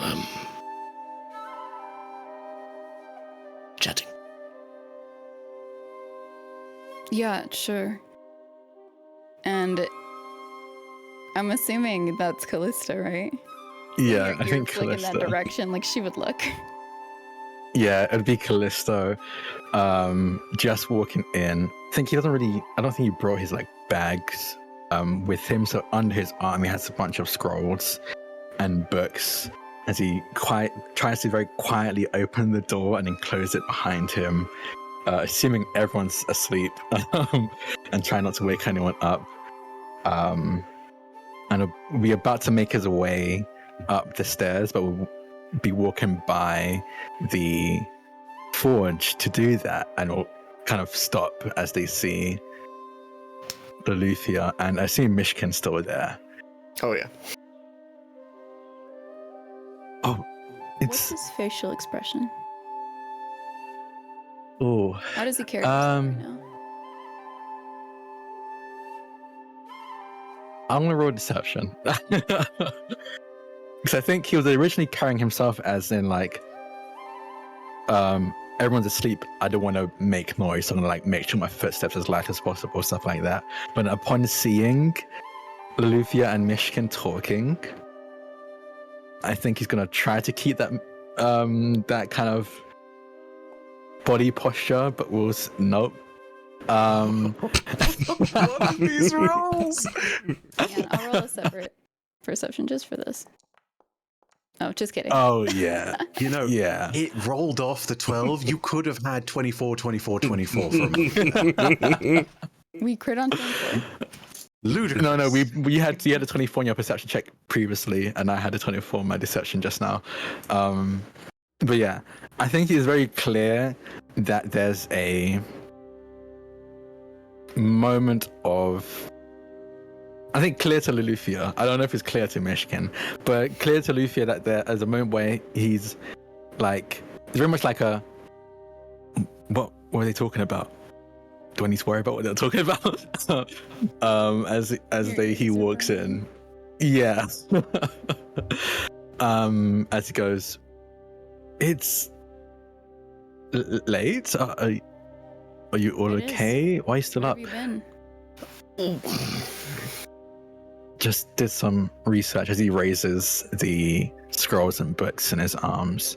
I went to the God, what was it called again? Marvel Jubilee. That's it. I was at the Marvel Jubilee to get some. Do you have new dressings on your arm? Yeah, I do. Yeah, because the doctor did replace them. You would see her just look down and look at you. Expression unchanged, but you know exactly what she looked at. There's some stuff I need to show you. Well, it sounds like you've had an exciting day. Yes, and she'll look at Myshkin. Thanks for the chat. You might want to talk to others too. And she walks past him, over to Kallisto. And on that note, I'm going to let you guys refresh your beverage. Pop your popcorn. Here's the combo we're all been waiting for. Oh, here it comes. I don't like how much I've spoken this session. Quit talking to me. Everyone is going to have a scene of Loluphia. That's the It's like episode Lolly today. Week, and I hate it. Oh my god. I don't want Mummy and Daddy to fight. Oh man, I've been waiting for this for 2 weeks straight. I'm so excited we're here. Oh, I'm good with beverages. I literally have my water here and I don't need a bio break, so me too. I actually gotta put ice in my water bottle, and that's it. yeah. I'm out over here. I'm sipping.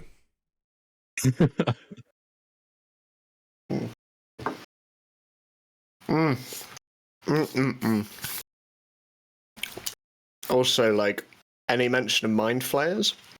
Like, I love mind flayers so much, and I have never run or been in anything that involves them.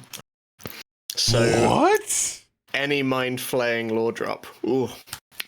I haven't either, honestly. So this is very, very cool.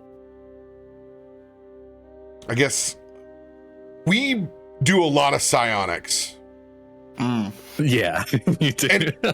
And I think it's because every player doesn't get to do psionics in their game, and I just don't mind them.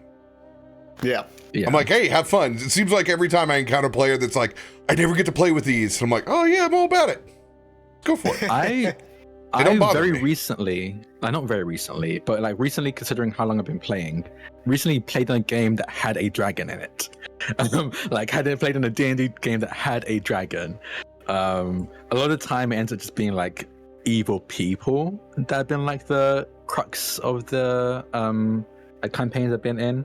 So a lot of like the quintessential monsters and stuff I've never actually really come across, other than like the typical like goblins and dire wolves and stuff like that. No. I always work in a dragon. There's no, yeah, there's. I mean, you did that in episode 1 for us. Hey, it was metal, you know? Yeah.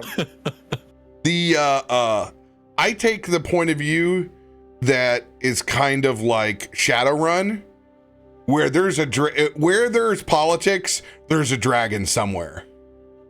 That makes sense too, yeah. They're old, man. They're old school. So they're in, whether it's a corporation or an institute of power, somewhere somebody there is a dragon, but I don't leave it to just dragons where it's like, oh, okay, there's one person assuming the role as a human.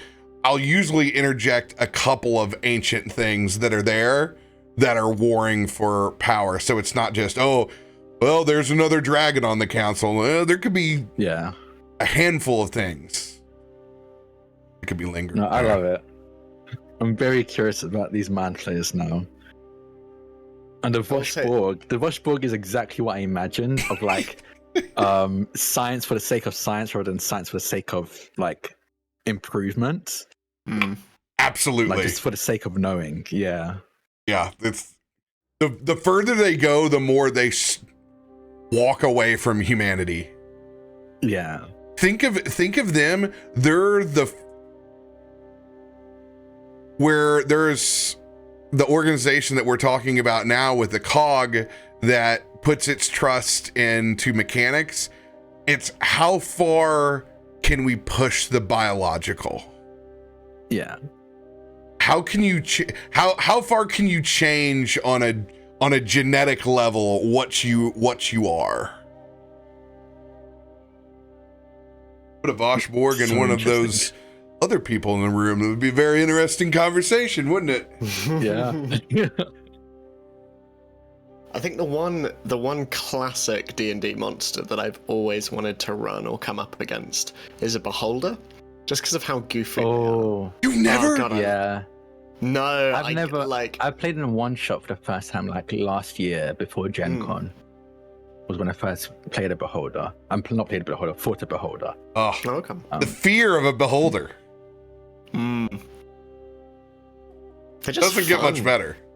They're fun little golf balls. I love them.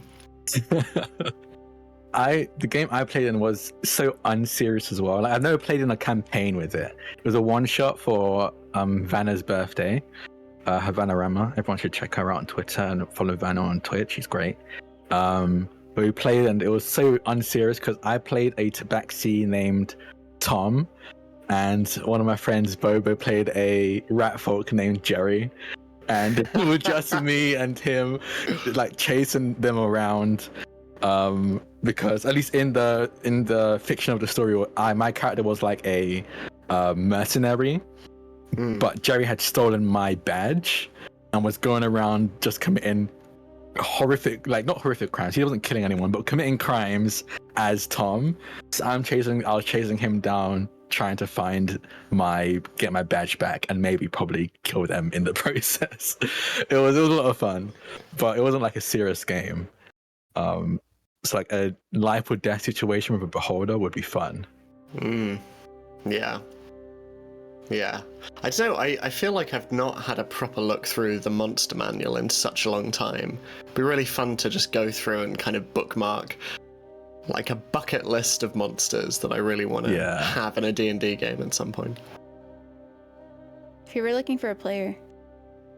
Oh, always. I mean, I don't think we're ever not going to be working on TTRPG things.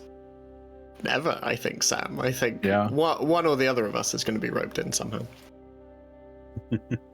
True. There's no escaping. It's like a whirlpool.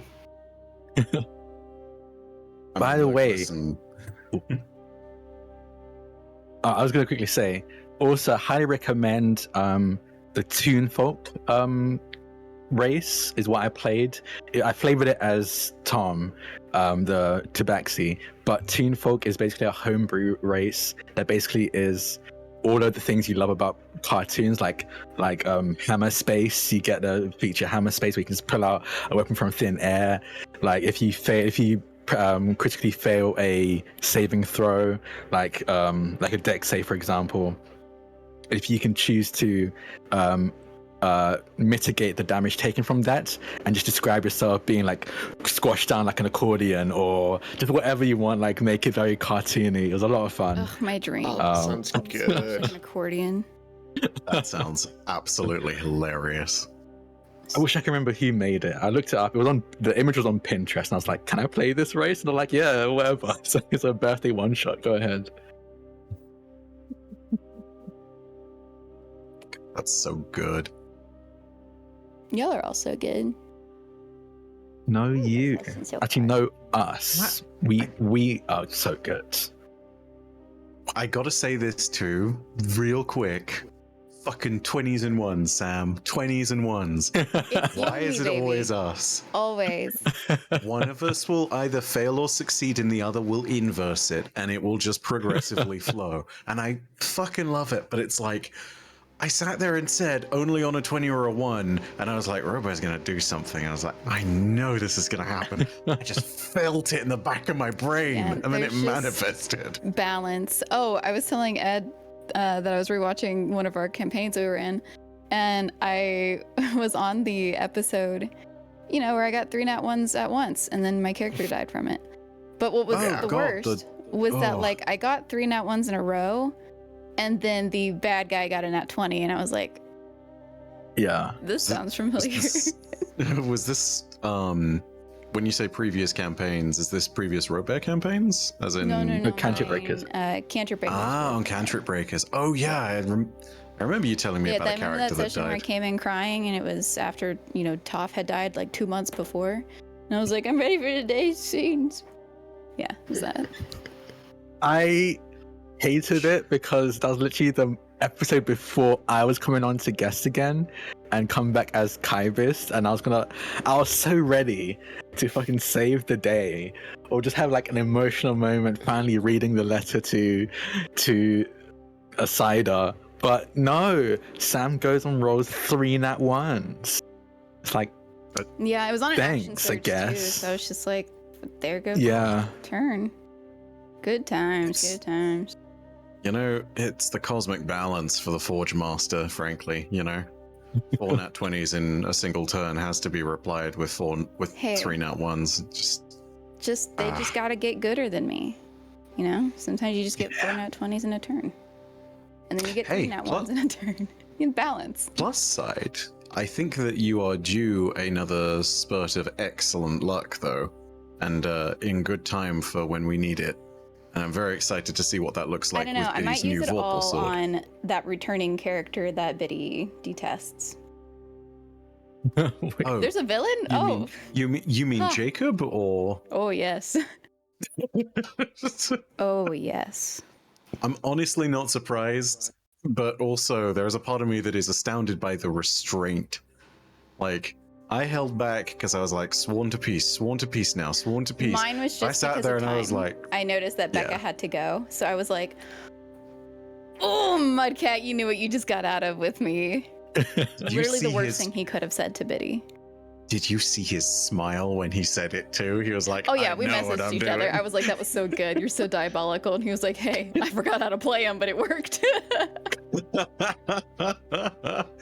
It's absolutely So, what Jacob yeah, would do for context, too. Jacob is a character from Meteorian Core that actually left, but it's Mudcat's character, and then he came in as Renwick in that art piece I saw. Aristarian. So yeah, he was playing both of him, and he's like, whoa, hang on, Whiplash. I don't know who I'm playing right now. An absolute I jerk, or- understand as someone who plays their entire extended family. Please. I do enjoy, for various reasons, about which characters are more alive and dead, so to speak. I enjoy the fact that when we saw Renwick come on, it was like a complete foil to Jacob.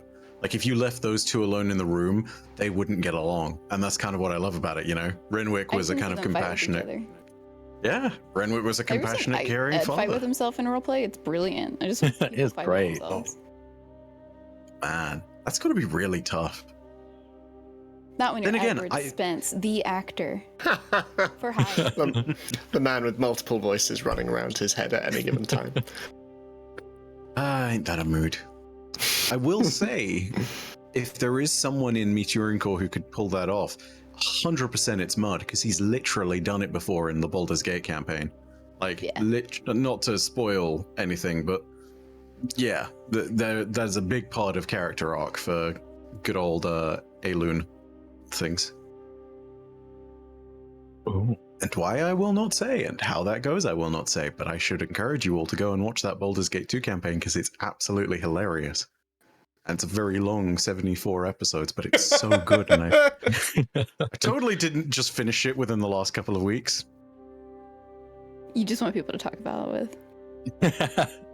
Please watch it so Byron has someone to talk about it with. I get that. I always made Drak I give mean- me play-by-plays when he would watch my shows later.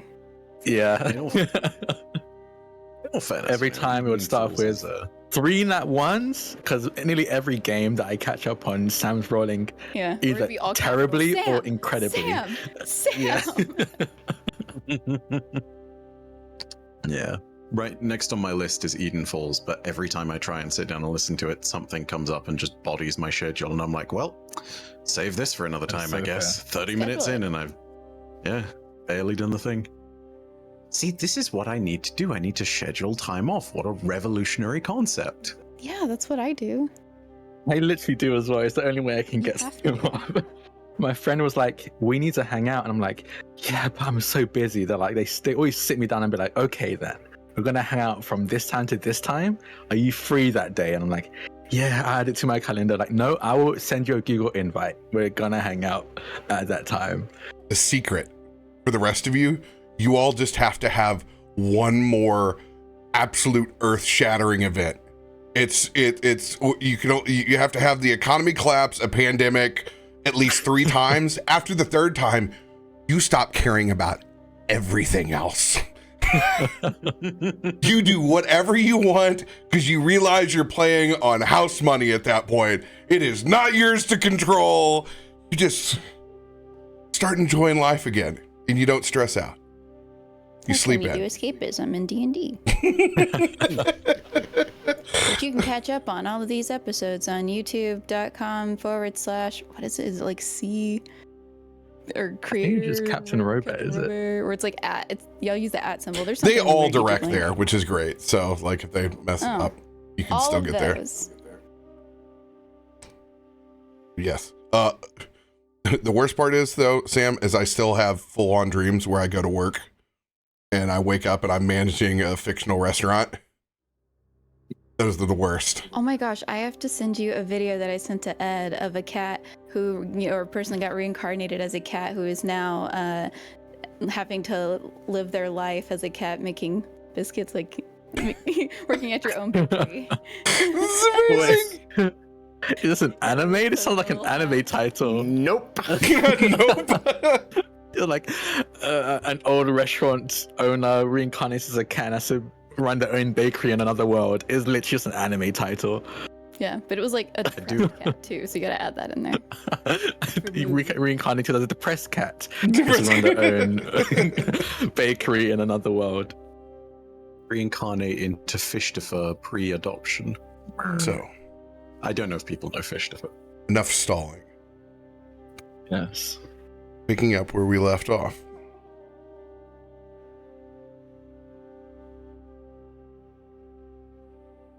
Kallisto kind of leads Loluphia over to one of the tables that usually Ifrit is working on. I think Ifrit right now has probably gone to sleep. I think it was maybe a slow day, or at least a day that they had already finished with a lot of the commissions they had on the list, so aren't working overnight like they usually do. And Kallisto moves aside some of the swords and shields that she's left over, kind of hanging them where they're meant to be. Because I think even at his grown age, fully knows that if he moves it around and not in a place where it's meant to be, Ifrit will chew him out for hours on end. And then sets the books and numerous scrolls he brought from the Marvel Jubilee down.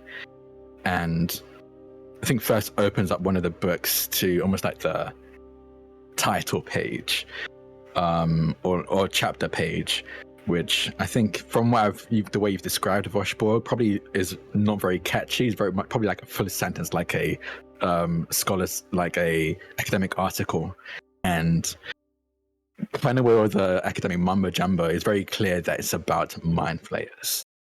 As I kind of tap at it and then look up at Loluphia. I think I might be on to something. The whole thing that went down below with wherever that creature was, that Chrissy accidentally summoned.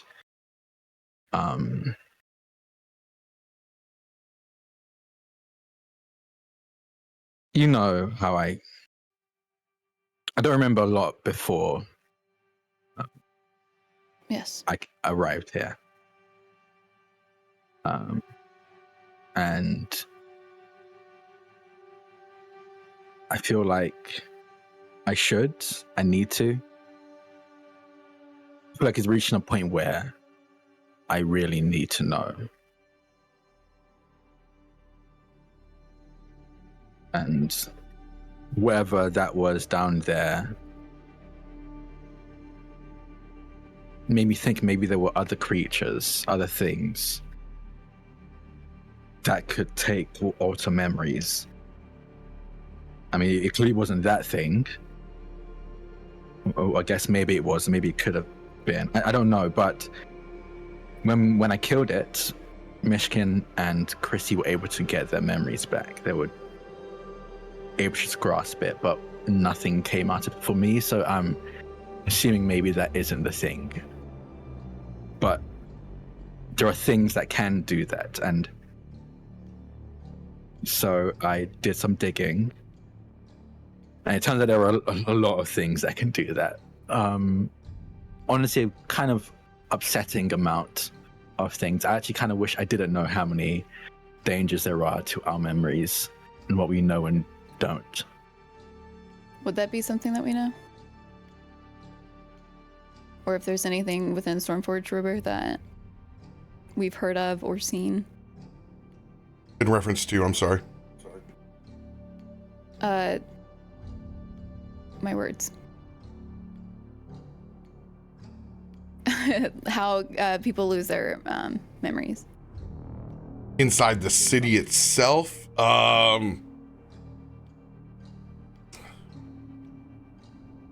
that kind of talk is much more upper city, involving ghosts, spirits, sprites.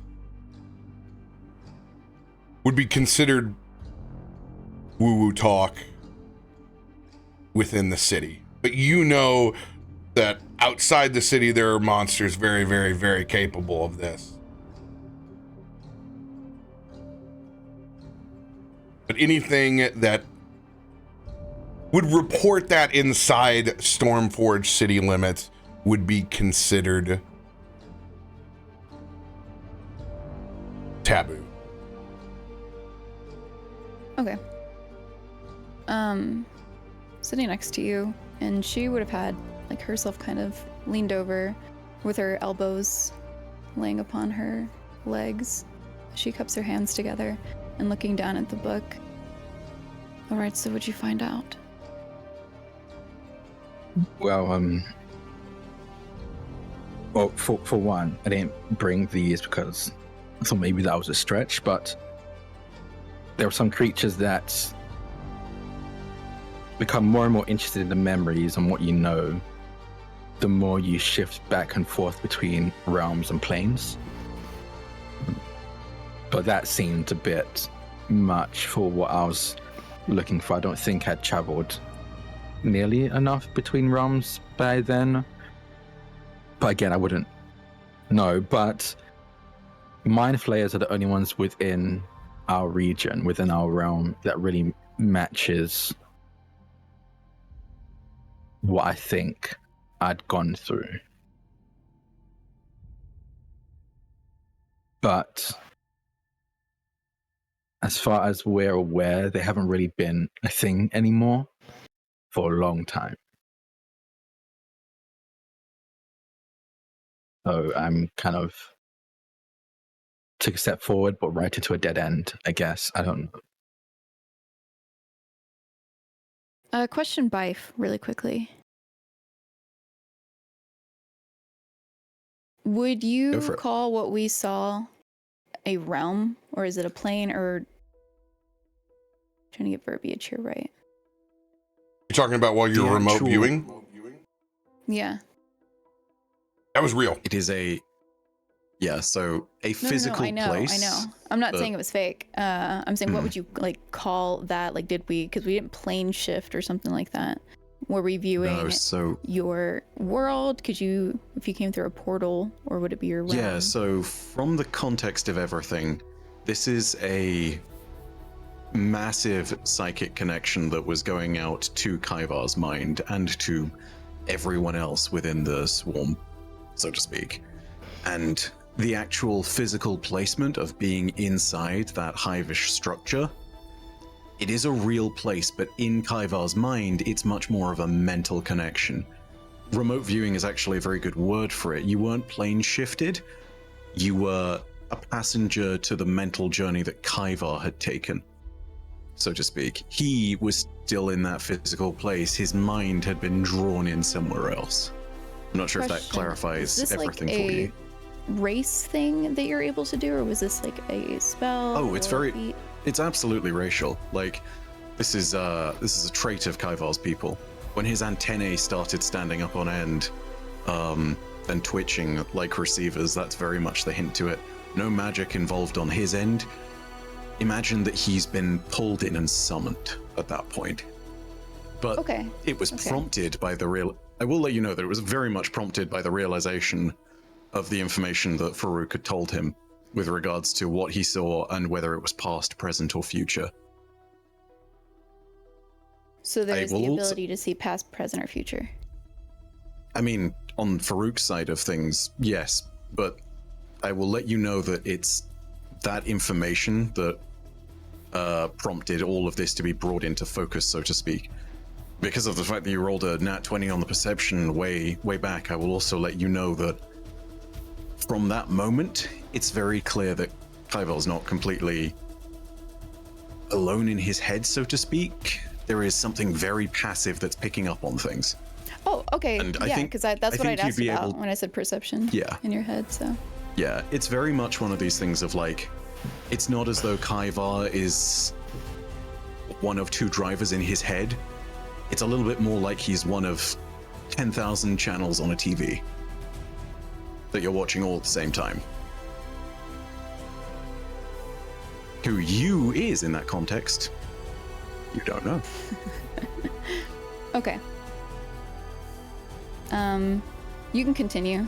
Drak, I just needed that information for potential proceeding conversation. Yeah. But yeah, so he kind of points at some of these experimentations as well. again, from what CaptainRoBear described, they're very unemotional and purely from a academic standpoint, where they just want to see what happens. And it kind of points to some of the results of people's memories being lost, or altered, or cut and paste, and kind of points to that and goes, I mean, it kind of fits. It's not anything extreme, like complete altering, but being able to remove the memories makes sense. Honestly, I don't know. I just think right now I need to know. Do you know This where is to the go for more closest. information?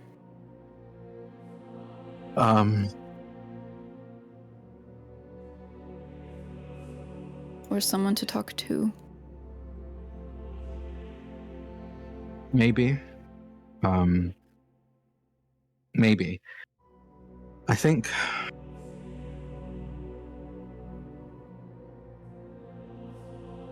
I need to find. I think I really need to find the trove Why? for this. And he kind of grips, kind of folds his arms, but grips his bad one a little bit. She immediately would look at that. Did you see your doctor today? Yeah. And what did he say? Because this isn't how you usually return.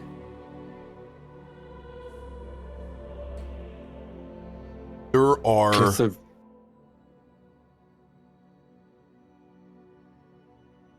very, very interesting marks on that wrapped gauze.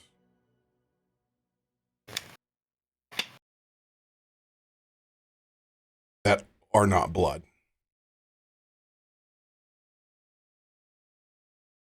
If I were to try to check to see if I knew this, would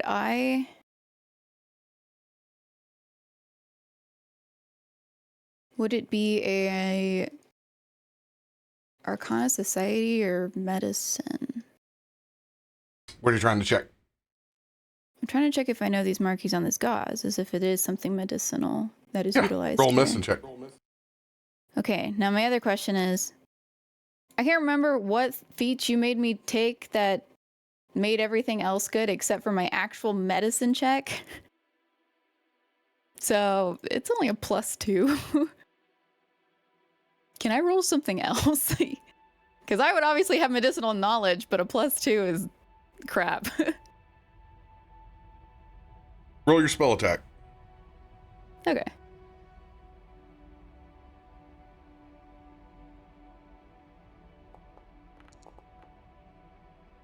Oh, that roll. 17. I don't know what the markings on this gauze are. Okay, what do they look like, though? Like, are they different colored than the gauze? Or are they more like an emboss? It's like when you go into... I'm definitely dating myself on this.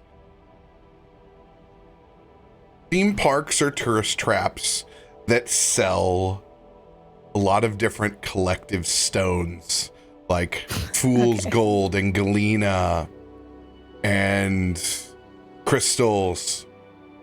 After you pour through filling up your little leather pouch with all sorts of cool looking rocks, there is that just dust and residue of stone and ore. It's that kind of residue, but it's bleeding up. It's not dusty on the outside. It is coming up through the gauze. She is gonna reach out her hand to touch it, but to look at you first for permission. I think there's a moment where he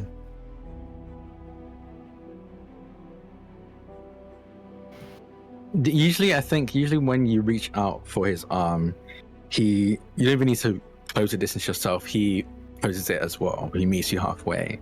But I think in this situation, he doesn't move. He doesn't pull away, but he doesn't close the distance. As he again kind of holds his arm as he crosses them, and is very, very clearly avoiding eye contact, eyes still fixed on the books and scrolls he took from the Marvel Jubilee. Okay. She would respect that and just pull away. And look up to you. What did he say?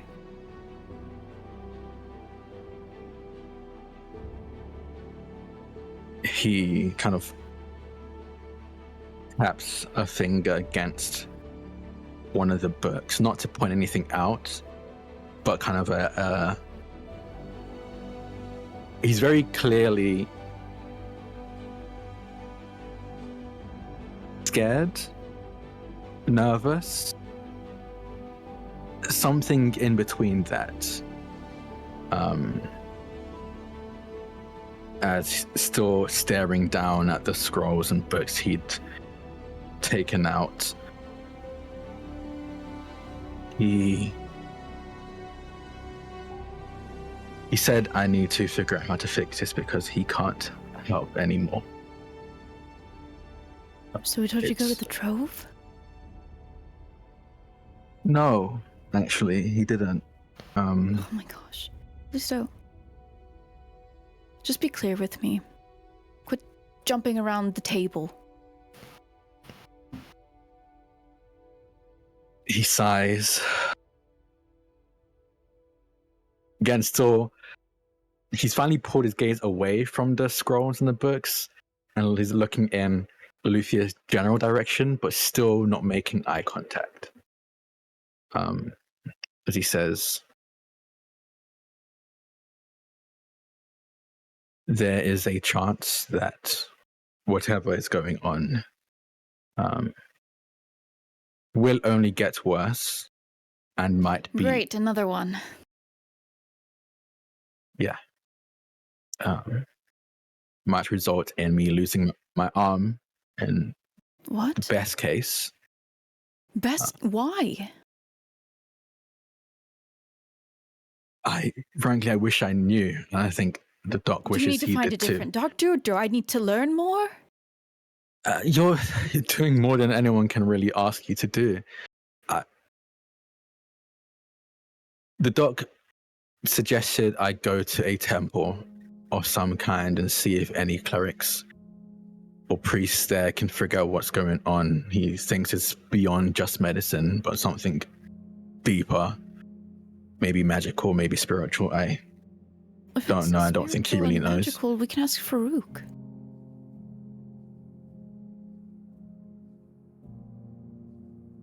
Why does it have to be this temple? Why can't it be something we can find here? I mean, I'm willing to try. I want to roll for that because I think even as he says that, I don't think he even really believes that part. So I will even roll deception. I think it's very clear that even as those words leave his mouth, he's always had an aversion to temples, really, like places of worship, religion. It's never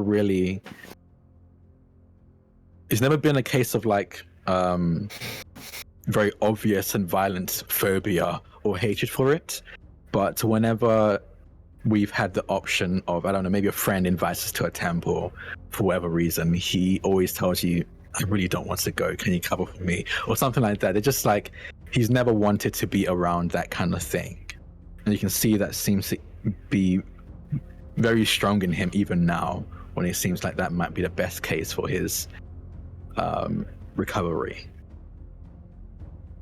Just to give audience perspective, to think about the different levels of divination. There are some that dance for answers, and there are still some that, like our medieval times, take the liver from a goat and divine individuals' futures based off the spots on it. The practice of divination runs a large spectrum and can be very, very unscientific and unsettling. And I think I will also say, because I think it's definitely a thing that Loluphia will notice or know, it's never about like what they do is strange. He's never been like the liver thing. He's never been like, I feel really uncomfortable with them doing that thing with the liver. It's always just been like a very weird. It's. I think you would have noticed that even he's not entirely sure why he's averse to it. It's just like the mention of it is like, that makes me uncomfortable. I don't want to be around that. And most of his life he's been able to calmly talk his way out of having to do that, and he's never had the been forced or obligated to do that, because for the most part people have kind of respected it. But yeah, as he says that he's more than willing to give it a try, it's very clear that that same hesitation is in there, as again kind of refuses to look into your eyes. I'm just thinking maybe if I'm able to understand what I was before I came here, I could figure out what's going on with me now.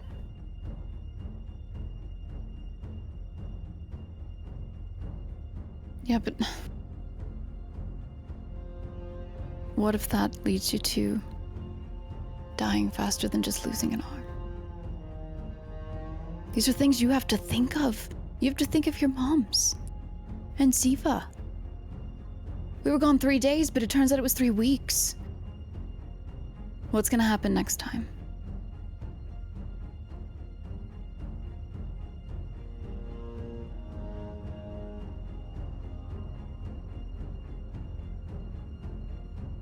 I'm either going to die not knowing or die knowing. It kind of seems like my only two real options right now. And of course, I hope there's a third way I survive. And that's what I'm aiming for. I have no intention of dying. I have no intention of leaving you or Ziva or my parents behind. I very much enjoy living. I'm just trying to live longer. For someone speaking of no intention to, you speak with very clear intentions, Kallisto.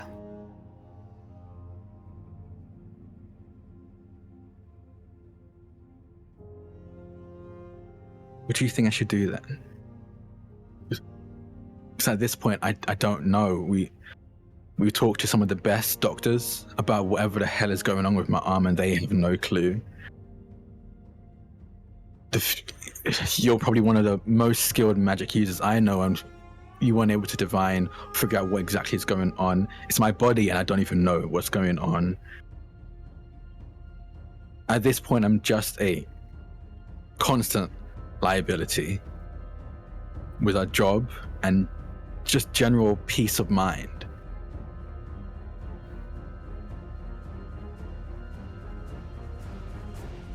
I had a talk with Kaivar and Farouk today. And I don't know if this is anything possible or even if it makes sense, but I was able to see into Kaivar's mind. And with Farouk's help, they were able to pinpoint when that time was. I can't think of anything else that makes sense, especially if you've already tried everything. But I don't like the idea of just going willy-nilly to a temple that we've never been to, that we don't know of. But we can try something else. Maybe with them. It would have to be more divine, which I still know is not what you enjoy. However, it's better than jumping into the deep end. Please.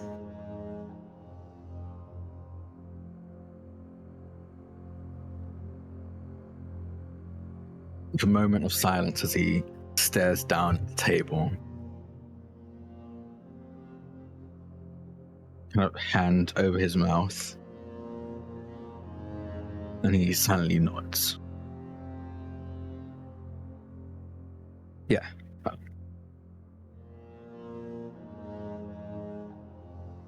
We can speak to Kaivar and Farouk and see if they can figure anything out with what they do.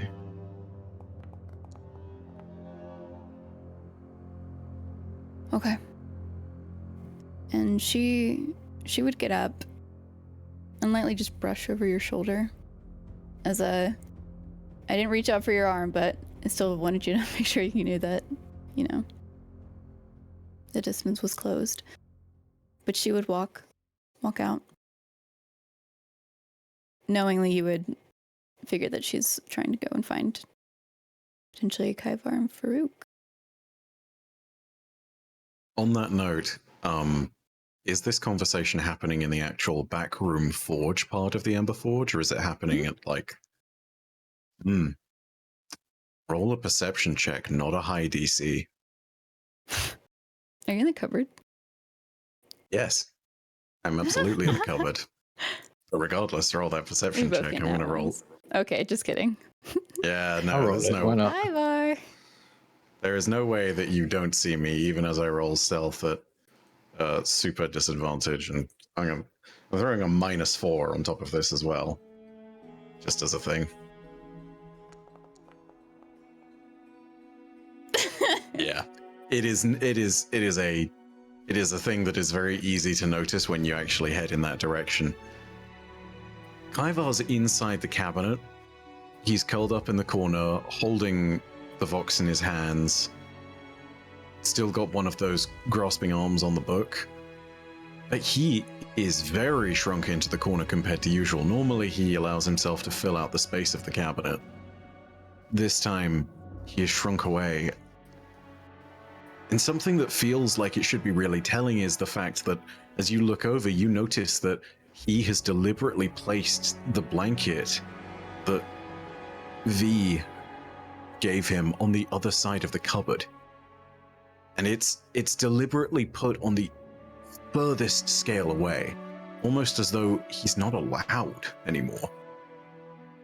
He's still got that very dejected look on his face as well. Doesn't even sort of react to you walking by at first. Hasn't reacted to the conversation. Has not been tuning in this whole time. Like, even if it was even if it was one of those things of I would have been asked to roll perception, I would have only treated it as Kaivar tuning in on a nat 20 kind of thing. Like, he is in his own head right now. Does not take a lot to tell that. Loluphia would walk by noticing that you're there, and so then not wanting to give any energy to anybody else other than her husband right now, she would pay you no mind as she went and found Farouk. But Kallisto would also see you, so... I'm over in the main room with the forge. Okay, she'd be headed that way then. But if Kaivar and Kallisto have anything... I think Kallisto's pretty much in. Kallisto's in their own head as well, I think. Especially with what essentially, like, not fully equivalent, but he's basically preparing himself for exposure therapy. I think is like the best way to put this. Very purposely putting himself in a thing that he's not comfortable with. Just kind of like trying to get himself in that headspace, trying to essentially psych himself up, for lack of a better term. We are that meme of the cat standing on its two back legs, looking over a wall and being like, man. But they're like, yeah, that's perfect. It's like 1,000-yard stare. Like, this shouldn't be. This is not normal.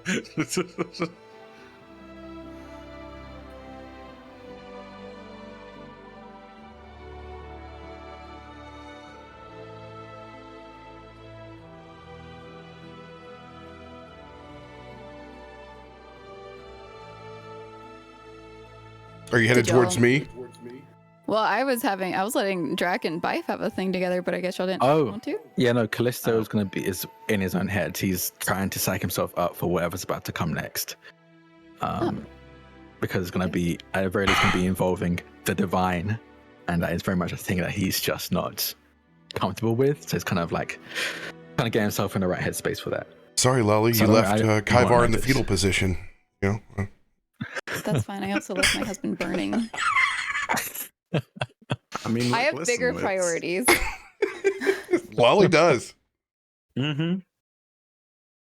All due Um, respect, he's just a buggy boy, and he ain't no Kallisto. Look at that tall 6 foot something man. Beautiful hair. I Yeah, get it's her type. All right, well then I guess just walking past, if you wanted to, Farouk could see her just coming in a little bit faster than she normally walks. Her pace has picked up. And she looks a little bit more shaken. I'll avert my gaze from the fire.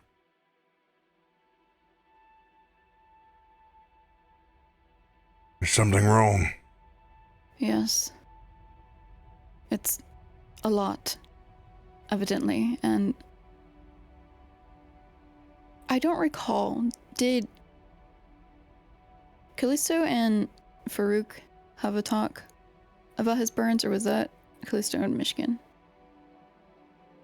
Did we talk Or about was the it both? burns? I know we had a discussion about This- Farouk's The general Ifrit culture, being In free to, the- yeah. Back in the shrine, I know this because I rewatched the episode that I missed. There was the moment at which Farouk ignited his entire body, talked about everything that was going on with his culture. Yeah. And that kind of stemmed from him looking at your arm and understanding the elemental abilities there. There was also a Yeah. conversation with Myshkin where he shared some of his elemental resistance, which hopefully numbed the pain on your arm a little bit. So there's a couple of conversations that have run around in the past. At the very end of last episode, Myshkin and Kallisto have the conversation about roundabout way of needing something from the trove, but it is not directly referenced that I have molten lava pouring out of my arm. You guys dance around it and talk more about like, I think I need something. Wouldn't it be good if maybe there Yeah. might be a Yeah. thing, maybe? Oh, the trove! So I think Get some lettuce! I was just making sure that Yeah. Farouk would know what she's saying when she Yeah. approaches. Farouk, I But, think everyone has seen the scars. I don't think he's like, I think everyone has seen it because at the very least in the first fight, his bandages pretty much fully ignited and were burned away. So everyone has seen it before. So at the very least, you'd know that. And I think I briefly mentioned it to Farouk, but I've definitely discussed it more with Myshkin. Okay. All right. Yeah, actually, it's Kallisto. You've seen his arm, right?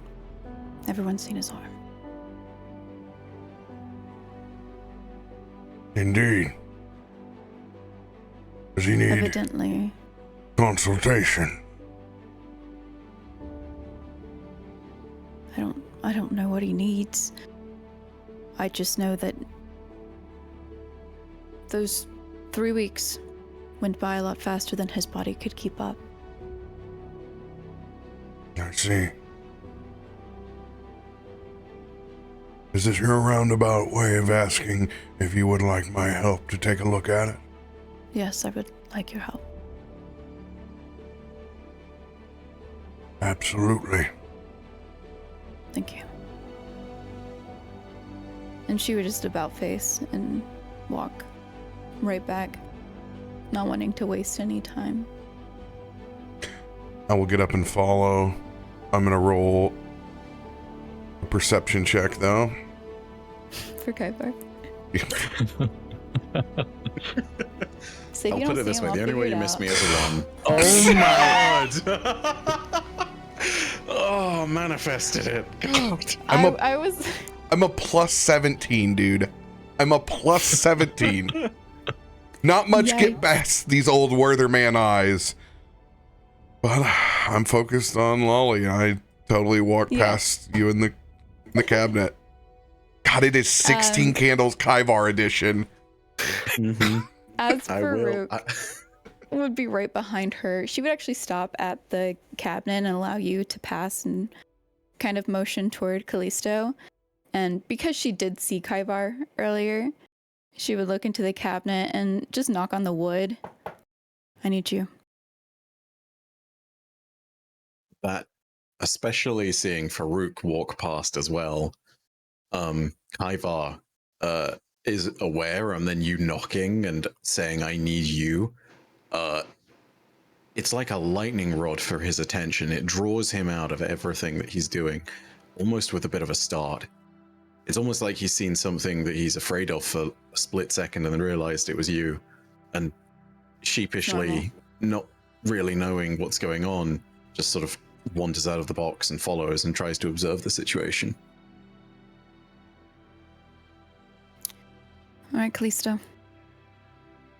Let them know at least what's going on. And also, if Myshkin wants to see this, because I don't know where you went, like, you're more than welcome to be a part of this. She just wouldn't have been one seeking you out. Actively caught up with you, yeah. But it wasn't like a secret. Yeah, Myshkin has been nearby and was trying to listen to as much of Loluphia and Kallisto's conversation as possible, but wasn't able to gather all of it. But I mean, we're Forge buddies. We sit in that warm room a lot. Yeah.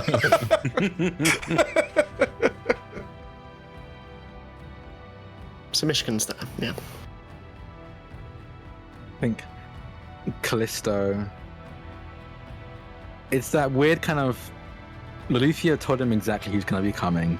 They knew he was going to get Farouk and Kaivar, but it's the weird like disconnect of, yes, I know 3 people are going to be here watching me, but now that I'm seeing the 3 bodies, God, there's a lot of people watching me right now, kind of feeling, as they nod, yeah, and will start unwrapping their arm, for the first time in front of everyone since the 3 days/3 weeks. And as he does, I think the first thing you notice, maybe specifically Loluphia, but then I think everyone else will catch on to this as well, is that sometimes when we wrap my arm up, we wrap it up further than the wound extends, always just like kind of precaution kind of thing.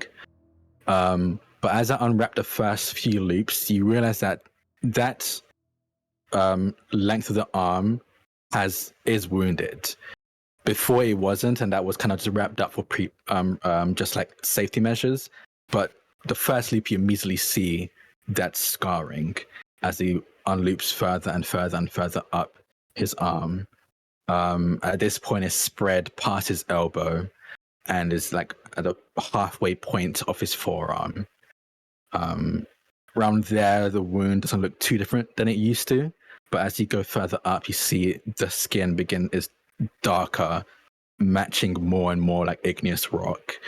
I think beforehand you'd see a glow of almost what seems to be lava beneath the skin, but now you can actually see like droplets of it seeping through the cracks. I'd imagine that wherever this gauze is fairly fire resistant, which is why they use it for this wound specifically. But even then, you can see like as it drops and hits the table, some of the droplets hit the table. You can hear the momentary sizzle of lava very rapidly cooling and then hardening on the surface of the table. And he unwraps all the way up to his arm. And again, I think everyone would know this, but Loluphia would know as well. But the scar has always continued onto his chest and part of his abdomen, but it's stretched a lot further as well as he takes off his, unbuttons his shirt and starts to unwrap the torso bandages as well. And at this point, where it was originally just like almost like patchwork on the sides, it's reached and kind of stretched over closer to his sternum and center of his abdomen. And again, as it reaches, it's almost like the focal point of the whatever it is around the shoulder, and that's where the darkest of the scarring is, and it lightens up a little bit as it spreads out from there, but not enough for it to be unnoticeable. And yeah, he shows that wound. He's kind of sat there with an unbuttoned shirt and sleeves rolled up as high as they can. Jesus, Lathander, Osiris Christ. Lolly wouldn't say anything, but her eyes would widen and she would just stiffen and look at you.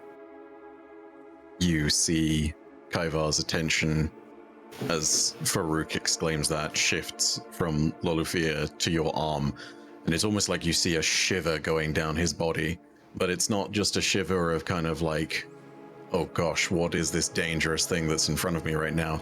His body actually reacts as I use Masquerade of the Season stance, and reflexively I give myself resistance to fire, seeing that that's coming off of your arm. Like, this is very much a thing of Kaivar does not even realize he's done this. It's just, it's like hairs standing on end. Myshkin does not react, but instead looks for Loluphia's reaction.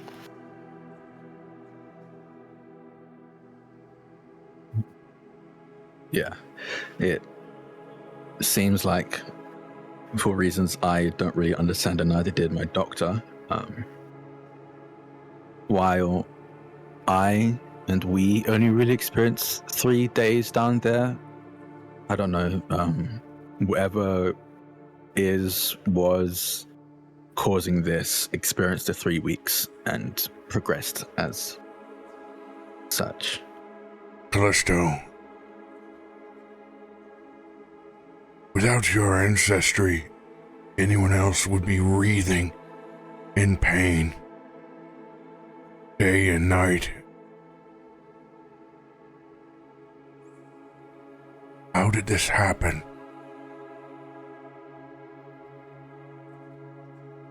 For one, I am pretty much constantly in pain, but, you know, you get used to it after a few decades. Decades. Were you born with this mark? No. No, I look to...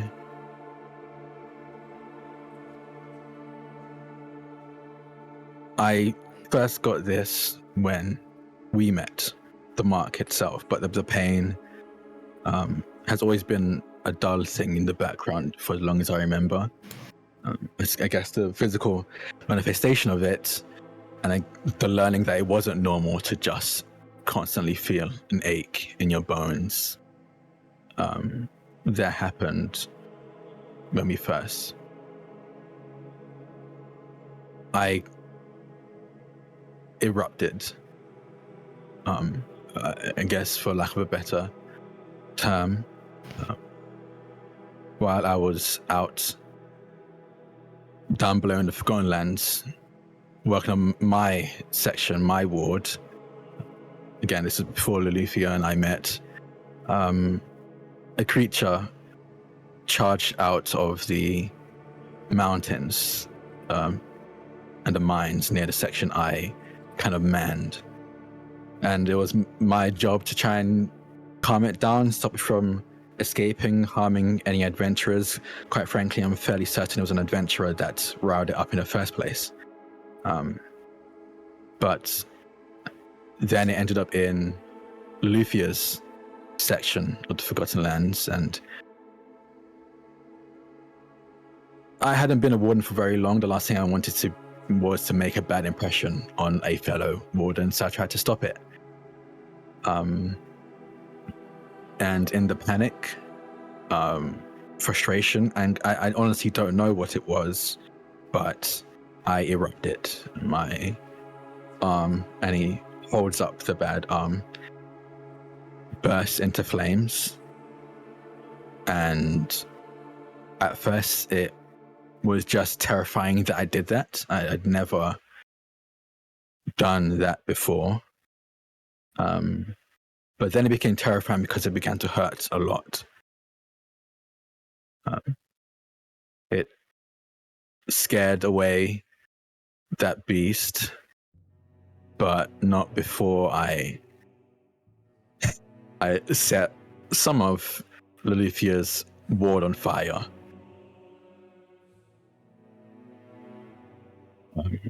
Silver lining, if I didn't, maybe I would never have met her.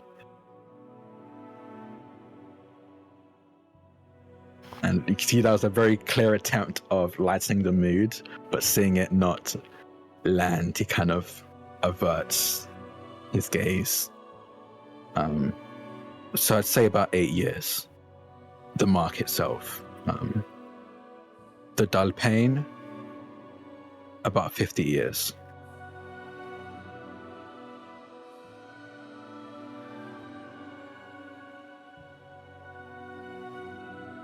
And if it helps informationally at all, I only became a healer because of Kallisto. Because whenever we did meet, I didn't know what to do. I was trying to help somebody who was in the middle of a burning forest. But when I touched his arm, just trying to help these, and she's lifting up her hands and kind of showcasing either side of her arm. These flecks of golden and white specks that I have upon the green parts of my body. They begin to glow and swirl, almost like clouds encircling up my forearm. And it just gave me an ardor that I'd never felt and no one had ever seen, but it worked. I don't know if it was divine, but it's what's kind of concealed it. And I don't know if I can do that again.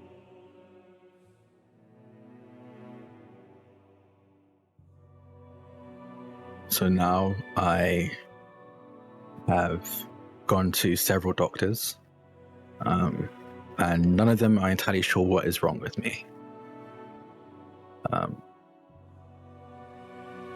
My current doctor has been able to make a salve of some kind with a few medicinal herbs and some water that we usually go down to the shrines down below to collect. And that's been enough to slow down the spread, sometimes on a good day halt it. But sometimes when I run into clockwork dragons that breathe fire, or just work on an especially warm day, it aggravates it. More so when I use my own flames. I have had to the past couple of weeks.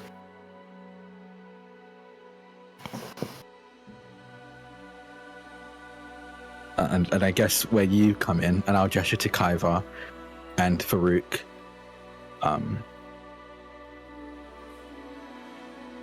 I don't know a lot about myself.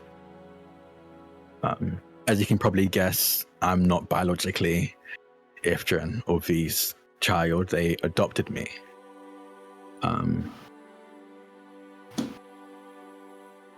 But they, and frankly I, don't know from what or who, what life I lived before then, and if it has any correlation to what's happening to me now. And I thought maybe if I figured out what I was before, I can figure out what is going on now. So. But this is a very outside the box kind of question, Robert. Could I roll Bardic lore to see if, based on what I've seen of Kallisto's arm, that I have heard of anything that looks like this? I could potentially understand more about his ancestry.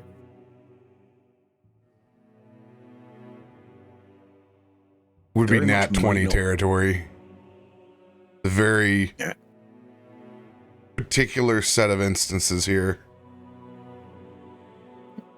Worth giving it a go.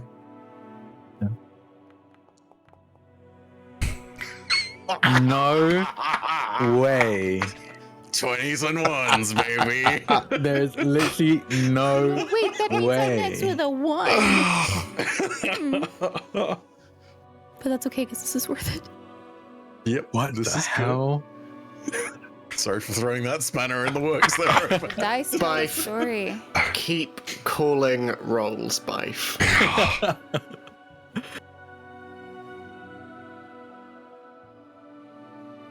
So, regardless of what the creature was, you realize that this bite has manifested something inside Kallisto that has developed over time. Kaivar, if this were a symptom of a bite from a creature, it would have long since been tended with. You distinctively know that the problem is not the bite of a creature, but something inside Kallisto.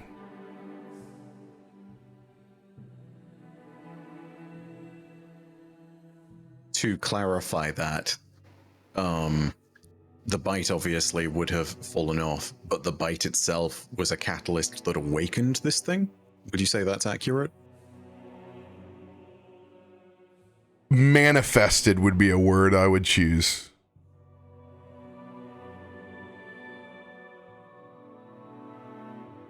Looking at Kallisto's arm, Ivar is going to gently and with a lot of nervousness sort of walk forward and sort of looks through, kind of rotating his head around, trying to get a good view of Kallisto's arm as he does all this. Slowly seeing marks that he kind of understands and kind of recognizes. He's heard of things like this before and understands that it is not to do with, as you said, the bite of the creature. Great warrior Kallisto, this wound is from you, yes? Creature who fight you, yes? It Yeah. did not do this, yes? Yes? Mhm. This I mean, always with you, yes? This awakened,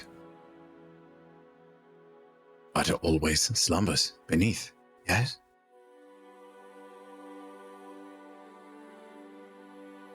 As Kaivar tries to communicate that idea that the creature has been something that has manifested it, but is not truly the root cause of the problem. I mean, I guess so. I mean, yeah, like I said, I've always had the aching, like the burning feeling, like not quite underneath my skin, but almost like that space between the bone and muscle. I've always had that. It just worsened with this and around here quite specifically. It's deeper than bone, yes? Is, your... And Kaivar searches for the word for a moment. You can see his mandibles kind of like shift around uncertainly, almost like there's a leftover taste of something. Is in your blood, yes? Yes? Yes, no?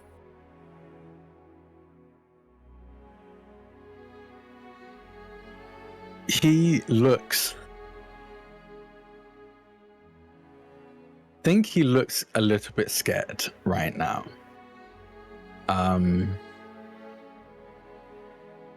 he's not entirely sure how to answer any of these questions. He's been trying to find the answers himself for a while now. So he just kind of shrugs and then nods and then shakes his head and then shrugs again and just, I don't know. I don't know.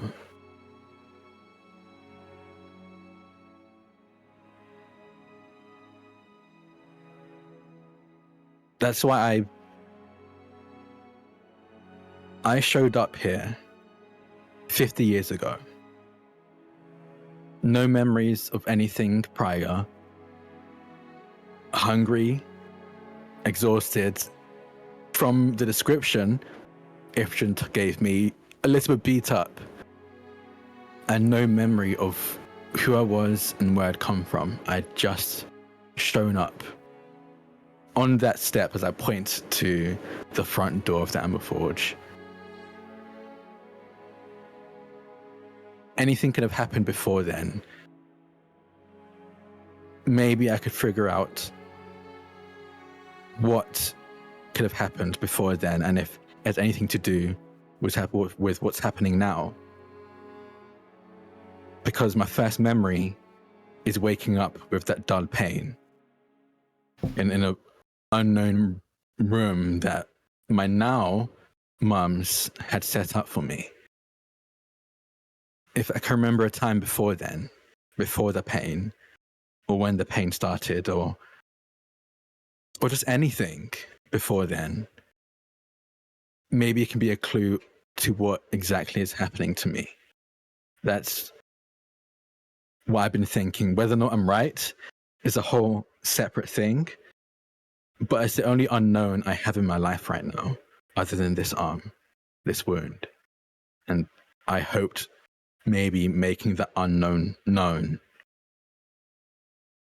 would make some connection, some step forward in figuring out this other unknown, as he gestures to his arm.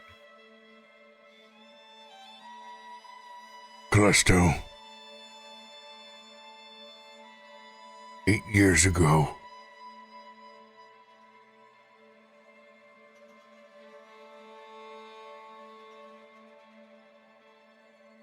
Who knew?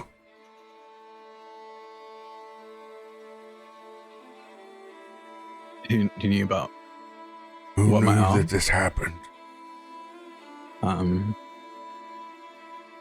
Well, of course, Loluphia. My son, Ziva, my parents. Not on the day, but soon afterwards, most of the doctors at our local hospital knew. I was kind of passed around from doctor to doctor as they tried to figure something out, but none of them really could. I didn't hide it from any of the wardens. If they were going to work with me, I wanted them to know exactly what I was capable of and not capable of. So I'm sorry, but it might honestly be easier to list who doesn't know. Or at least it might be easier to list who doesn't know about the wound. How exactly it happened, specifically the wardens know, and the doctors. What are you thinking, Farouk?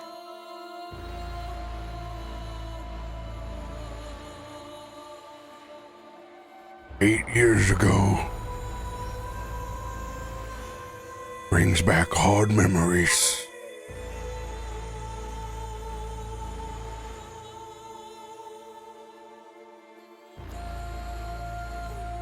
"8 years ago.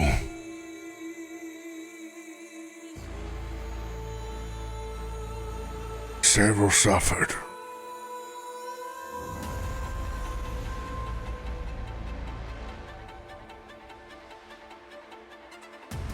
Those fires.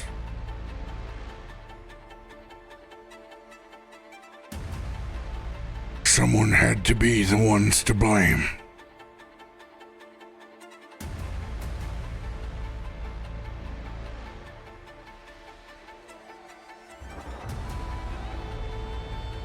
All within your circles. It may have been easy to know.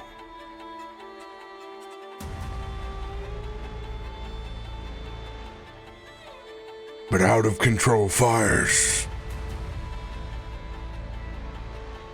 fingers only point to the sky.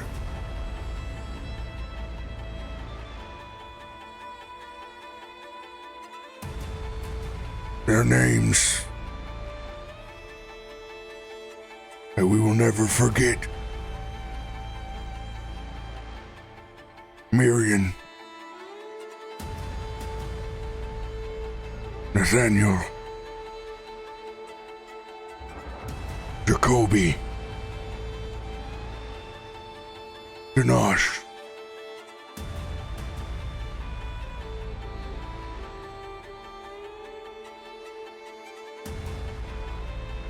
ones that are no longer with us.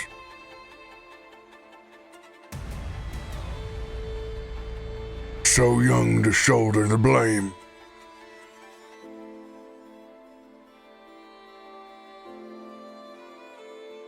They were only kids. Is this something we would have heard of? Possibly.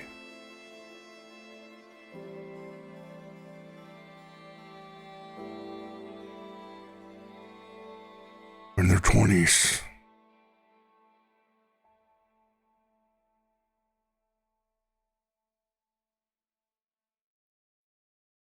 Someone always needs an answer.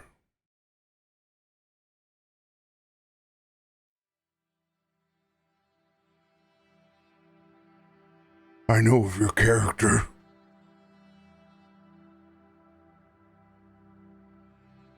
And I'm sure if you would have known,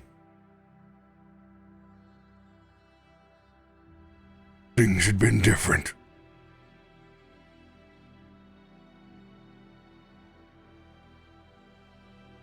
So is the plight of Upper City.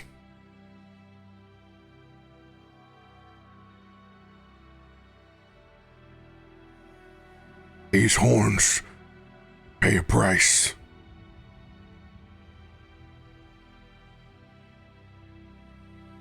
And sometimes that price is blood.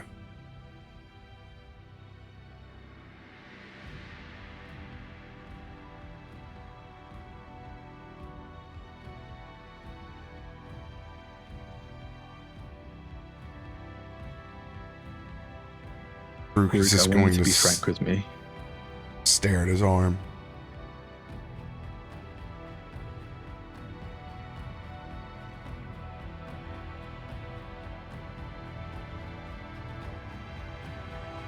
They were killed because they were blamed for the fires.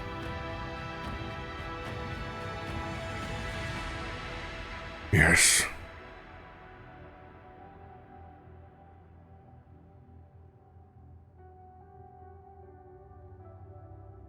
And who made that call?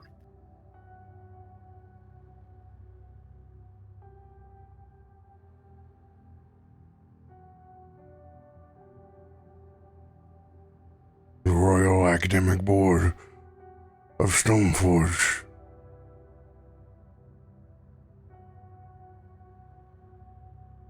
How quickly did they make that decision?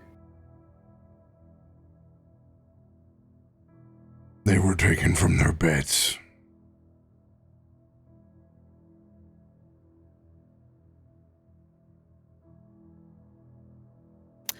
Would Loluphia be able to pin this as something that was kind of similar to the other week?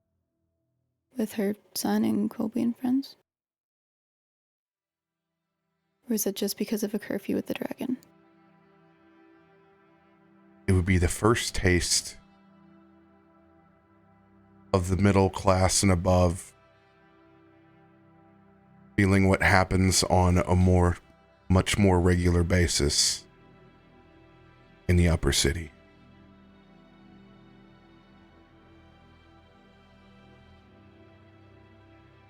Remember the headlines?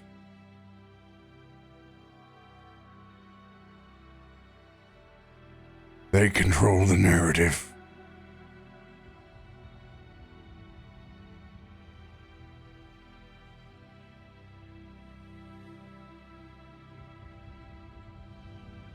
think Kallisto kind of looks off into the middle distance, kind of thumbing their teeth, almost like they want to bite on their nails, but are kind of stopping just short of that.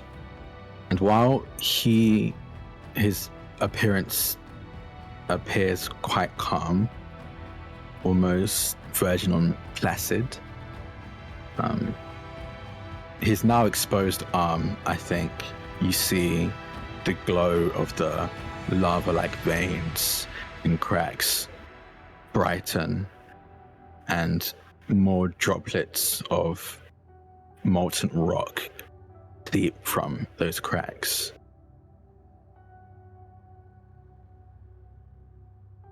Kallisto. Time of healing is now.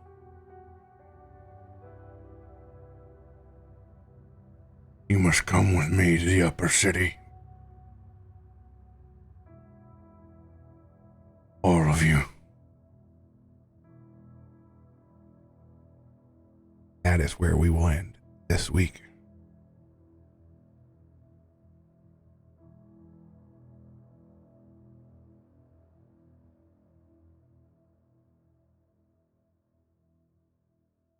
Wow, that got real serious. Oh my goodness. Thanks for writing an awesome backstory. My pleasure? Question mark. You didn't do it. Academic State did. Ooh. The plot thickens. For everyone. Oh my gosh, you all just unloaded on Lolly today. What am I, a therapist? Dear Jesus. The most emotionalist one just getting beaten. Exclamation point, I rolls didn't know it eyes. was going to be coming to Loluphia. Oh my god. So Drak, the minute That's that why I whenever you read said something, Kallisto, she was like, yeah, of course, again. Let's here we go. your Roll credits. backstory about the fires, I was like, yep, 100%. I said, some of my people are going to get blamed for it. And I was like, when you played it off that you like don't want to go to the upper city and all this stuff, like, oh, this just keeps getting better. Oh, this is going to be a great drop whenever it gets to this point. All limbs Oh. of Frankenstein. Yeah. Now the Remember. upper city trip is real awkward. Yeah. Got multiple layers of it now for Kallisto. Oh, this is so Ooh. good. This is so good. Cannot wait. Oh, There's I want to play there's 4 a more part of me. hours. Okay. I'm right there. God, I wish I could. Yeah, now let's do it. Oh. Looking at the time is the worst thing about running APs when I have to look down and go, but I don't wanna go later. Oh. Wow, heavy stuff. Poor Kaivar, poor Kallisto, poor Lolly. I'm not Always gonna fun. lie. I'm very glad that I ended up rolling that first one though. Cause like thinking about it now and thinking about how it played out, you guys got a lot. But you just stopped short of getting some real insight, and there's some cool Yes. ways I can reveal that soon if the things come up. We, I'm very, very excited. I was like, I was ready to like, I was like, cut it, and you were like, cut it. It's like, hammer don't hurt him. We got more. Yeah. Now we get. Oh my god, we really there are. Man, nobody's good here, are they? They're not. Nobody feels real good. The Voshborg are shit. The folks. I don't know if you've revealed the name in show. I can't remember, Myshkin. The organization behind the gear. I gave You did, yeah. You- Silent yeah, gear. Silent, just did it. silent. Gear. Okay. So you did say it. So I can say I can remember if you did or not. Yeah. So we have the silent gear, Voshborg, and then the academic state of Stormforge. The official board mentioned this time. All kinds of awful factions. I love it too, because it's like, this is totally what happens whenever you sit there and you have like a regime that is oppressive in the application of its view. Like, no wonder there's a nearly swore there. No wonder there's a ton of divination in the upper city limits. It's like, yeah, of course that's where magic of that particular nature, something that states there is divinity, gets sort of banished. Like, yeah, it totally makes sense, you know? It would be like someone who's practicing science in the times of, you know, I mean, you know, it's like Castlevania. Someone tries to practice science, they think it's witchcraft, they burn them at the stake. They unleash the burning and destruction of Targovishta, you know, like little bits and pieces. And in particular, this talk of the portal in the Undermountain and where these Ifrit and Suli and folks that worship the sun, where they all came from. There's a general disdain and people don't believe them, and they're just like, why did we end up with all of these folks here that can literally burn entire parts of our city down, or forests, or there's a they believe that they're the ones that play with fire and don't have control over it. So there is a general bias when it comes to them. And they're also, you know, the poorest, most impoverished part of the city, so they also have a much, much smaller voice. Yeah. I am interested to see Kallisto's face when he sees our sunset ceremony where we manifest molten lava and rock. We'll have to see. Whoa. We're gonna have to see. We will have some conversations, Drak. Please, man, my DMs are open. I'm ready. Yes. I'm his wife. I have to be in these. Which, by the way, everyone, we do have No marriage contract. We have a Kallisto Loluphia joint. Group chat, yeah. Before we leave, anybody that's doing anything this week, shout out where you're going to be or what you're doing. I will. I'm going to shout out something. Hi, I'm Drak, you know me. But the biggest thing I want to announce is that this week, was it this week? Time is weird, but I think this week or last week, can't remember which, I announced that I'm running a Kickstarter for an actual play podcast and stream called Beyond the Brook. And we've been going to slowly start showing off the cast that we have prepared for it. We recently revealed that we have Black Girl Mage or Lexi McQueen as one of the players for Beyond the Brook. If you're curious about what that is, Beyond the Brook is an actual play podcast and stream that is based on Over the Garden Wall, Adventure Time, other kind of like family-friendly shows that if you watch it as an adult, you realize how unsettling it is. That kind of vibe, where a bunch of kids, living and sentient creatures, and sometimes living and sentient toys, have been lost in the woods and are trying to navigate their way back home while running across very strange and surreal denizens of the forest and running away from a not so good being that seems to lurk in the shadows, waiting for the best time to strike. If you want to check that out, you can follow me on Twitter at Draconics, and that's DRAKONIQUES. I have the link to that in my pinned tweet, or you can just go into Kickstarter and search Beyond the Brook and Over the Garden Wall inspired actual play, and you can see that there and be notified when the Kickstarter goes out. It is sponsored by Die Hard Dice, and I literally just got an email about it that they're going to be creating custom dice for their campaign. So if you want to get those, they're going to be exclusive only for people who back the Kickstarter. So go check that out on Kickstarter and be notified when it goes live. I'm actually going to put the pictures in the group chat for the game so people can choose what kind of colors we want, because they gave us a wide array to choose from. But yeah, that's pretty much all I really want to shout out at the moment.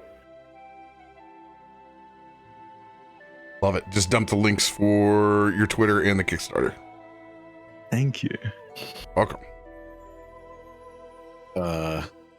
Nothing too crazy, but I think on the side of GCX things, most of the stuff that I've been involved in has been announced. Obviously, there's the Meteorian Core live show that we're all like myself and Sam and RoBear are going to be doing, and that's going to be awesome. But they have also announced that I am We're gonna doing die. a lore panel as well on the main stage, and look out for things on that. I'm not sure if all of the announcements on that are quite done yet. And the other thing as well is we are going to be sorry,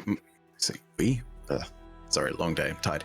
I am going to be at the meet and greets station on Saturday from 2 p.m. to 4:30 p.m. I'm going to be alongside Leopard, so if you want to come and say hi, or if you want to just jump in line after you have queued for data all day, very happy for that too. I love you laugh, but have you seen the scheduling for him on both days? It's like there's different time slots for every creator. I did. And then at the top it's just data the whole day. Him, That's all he does. He goes to Florida Yeah. to stand there for 14 hours every day. when I say came hi to in from the everybody. pool, when I saw him in line, went to the pool, 12 hours later, got out of the pool, and Data was still standing in the same spot, that's when it became legendary. Like, Yeah, when people have to run up and bring him waters, like, not because he asked, but because they know he won't move. It's every year. Like, It's been that way since the beginning. the man is, yeah, he's Atlas holding up the weight of his fandom on his shoulders. Like, yeah, can't say he doesn't talk to everybody about describe it.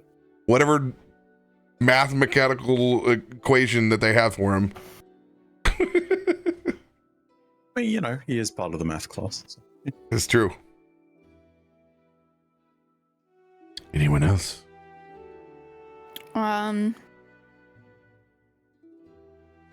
Sorry, I'm eating squashies.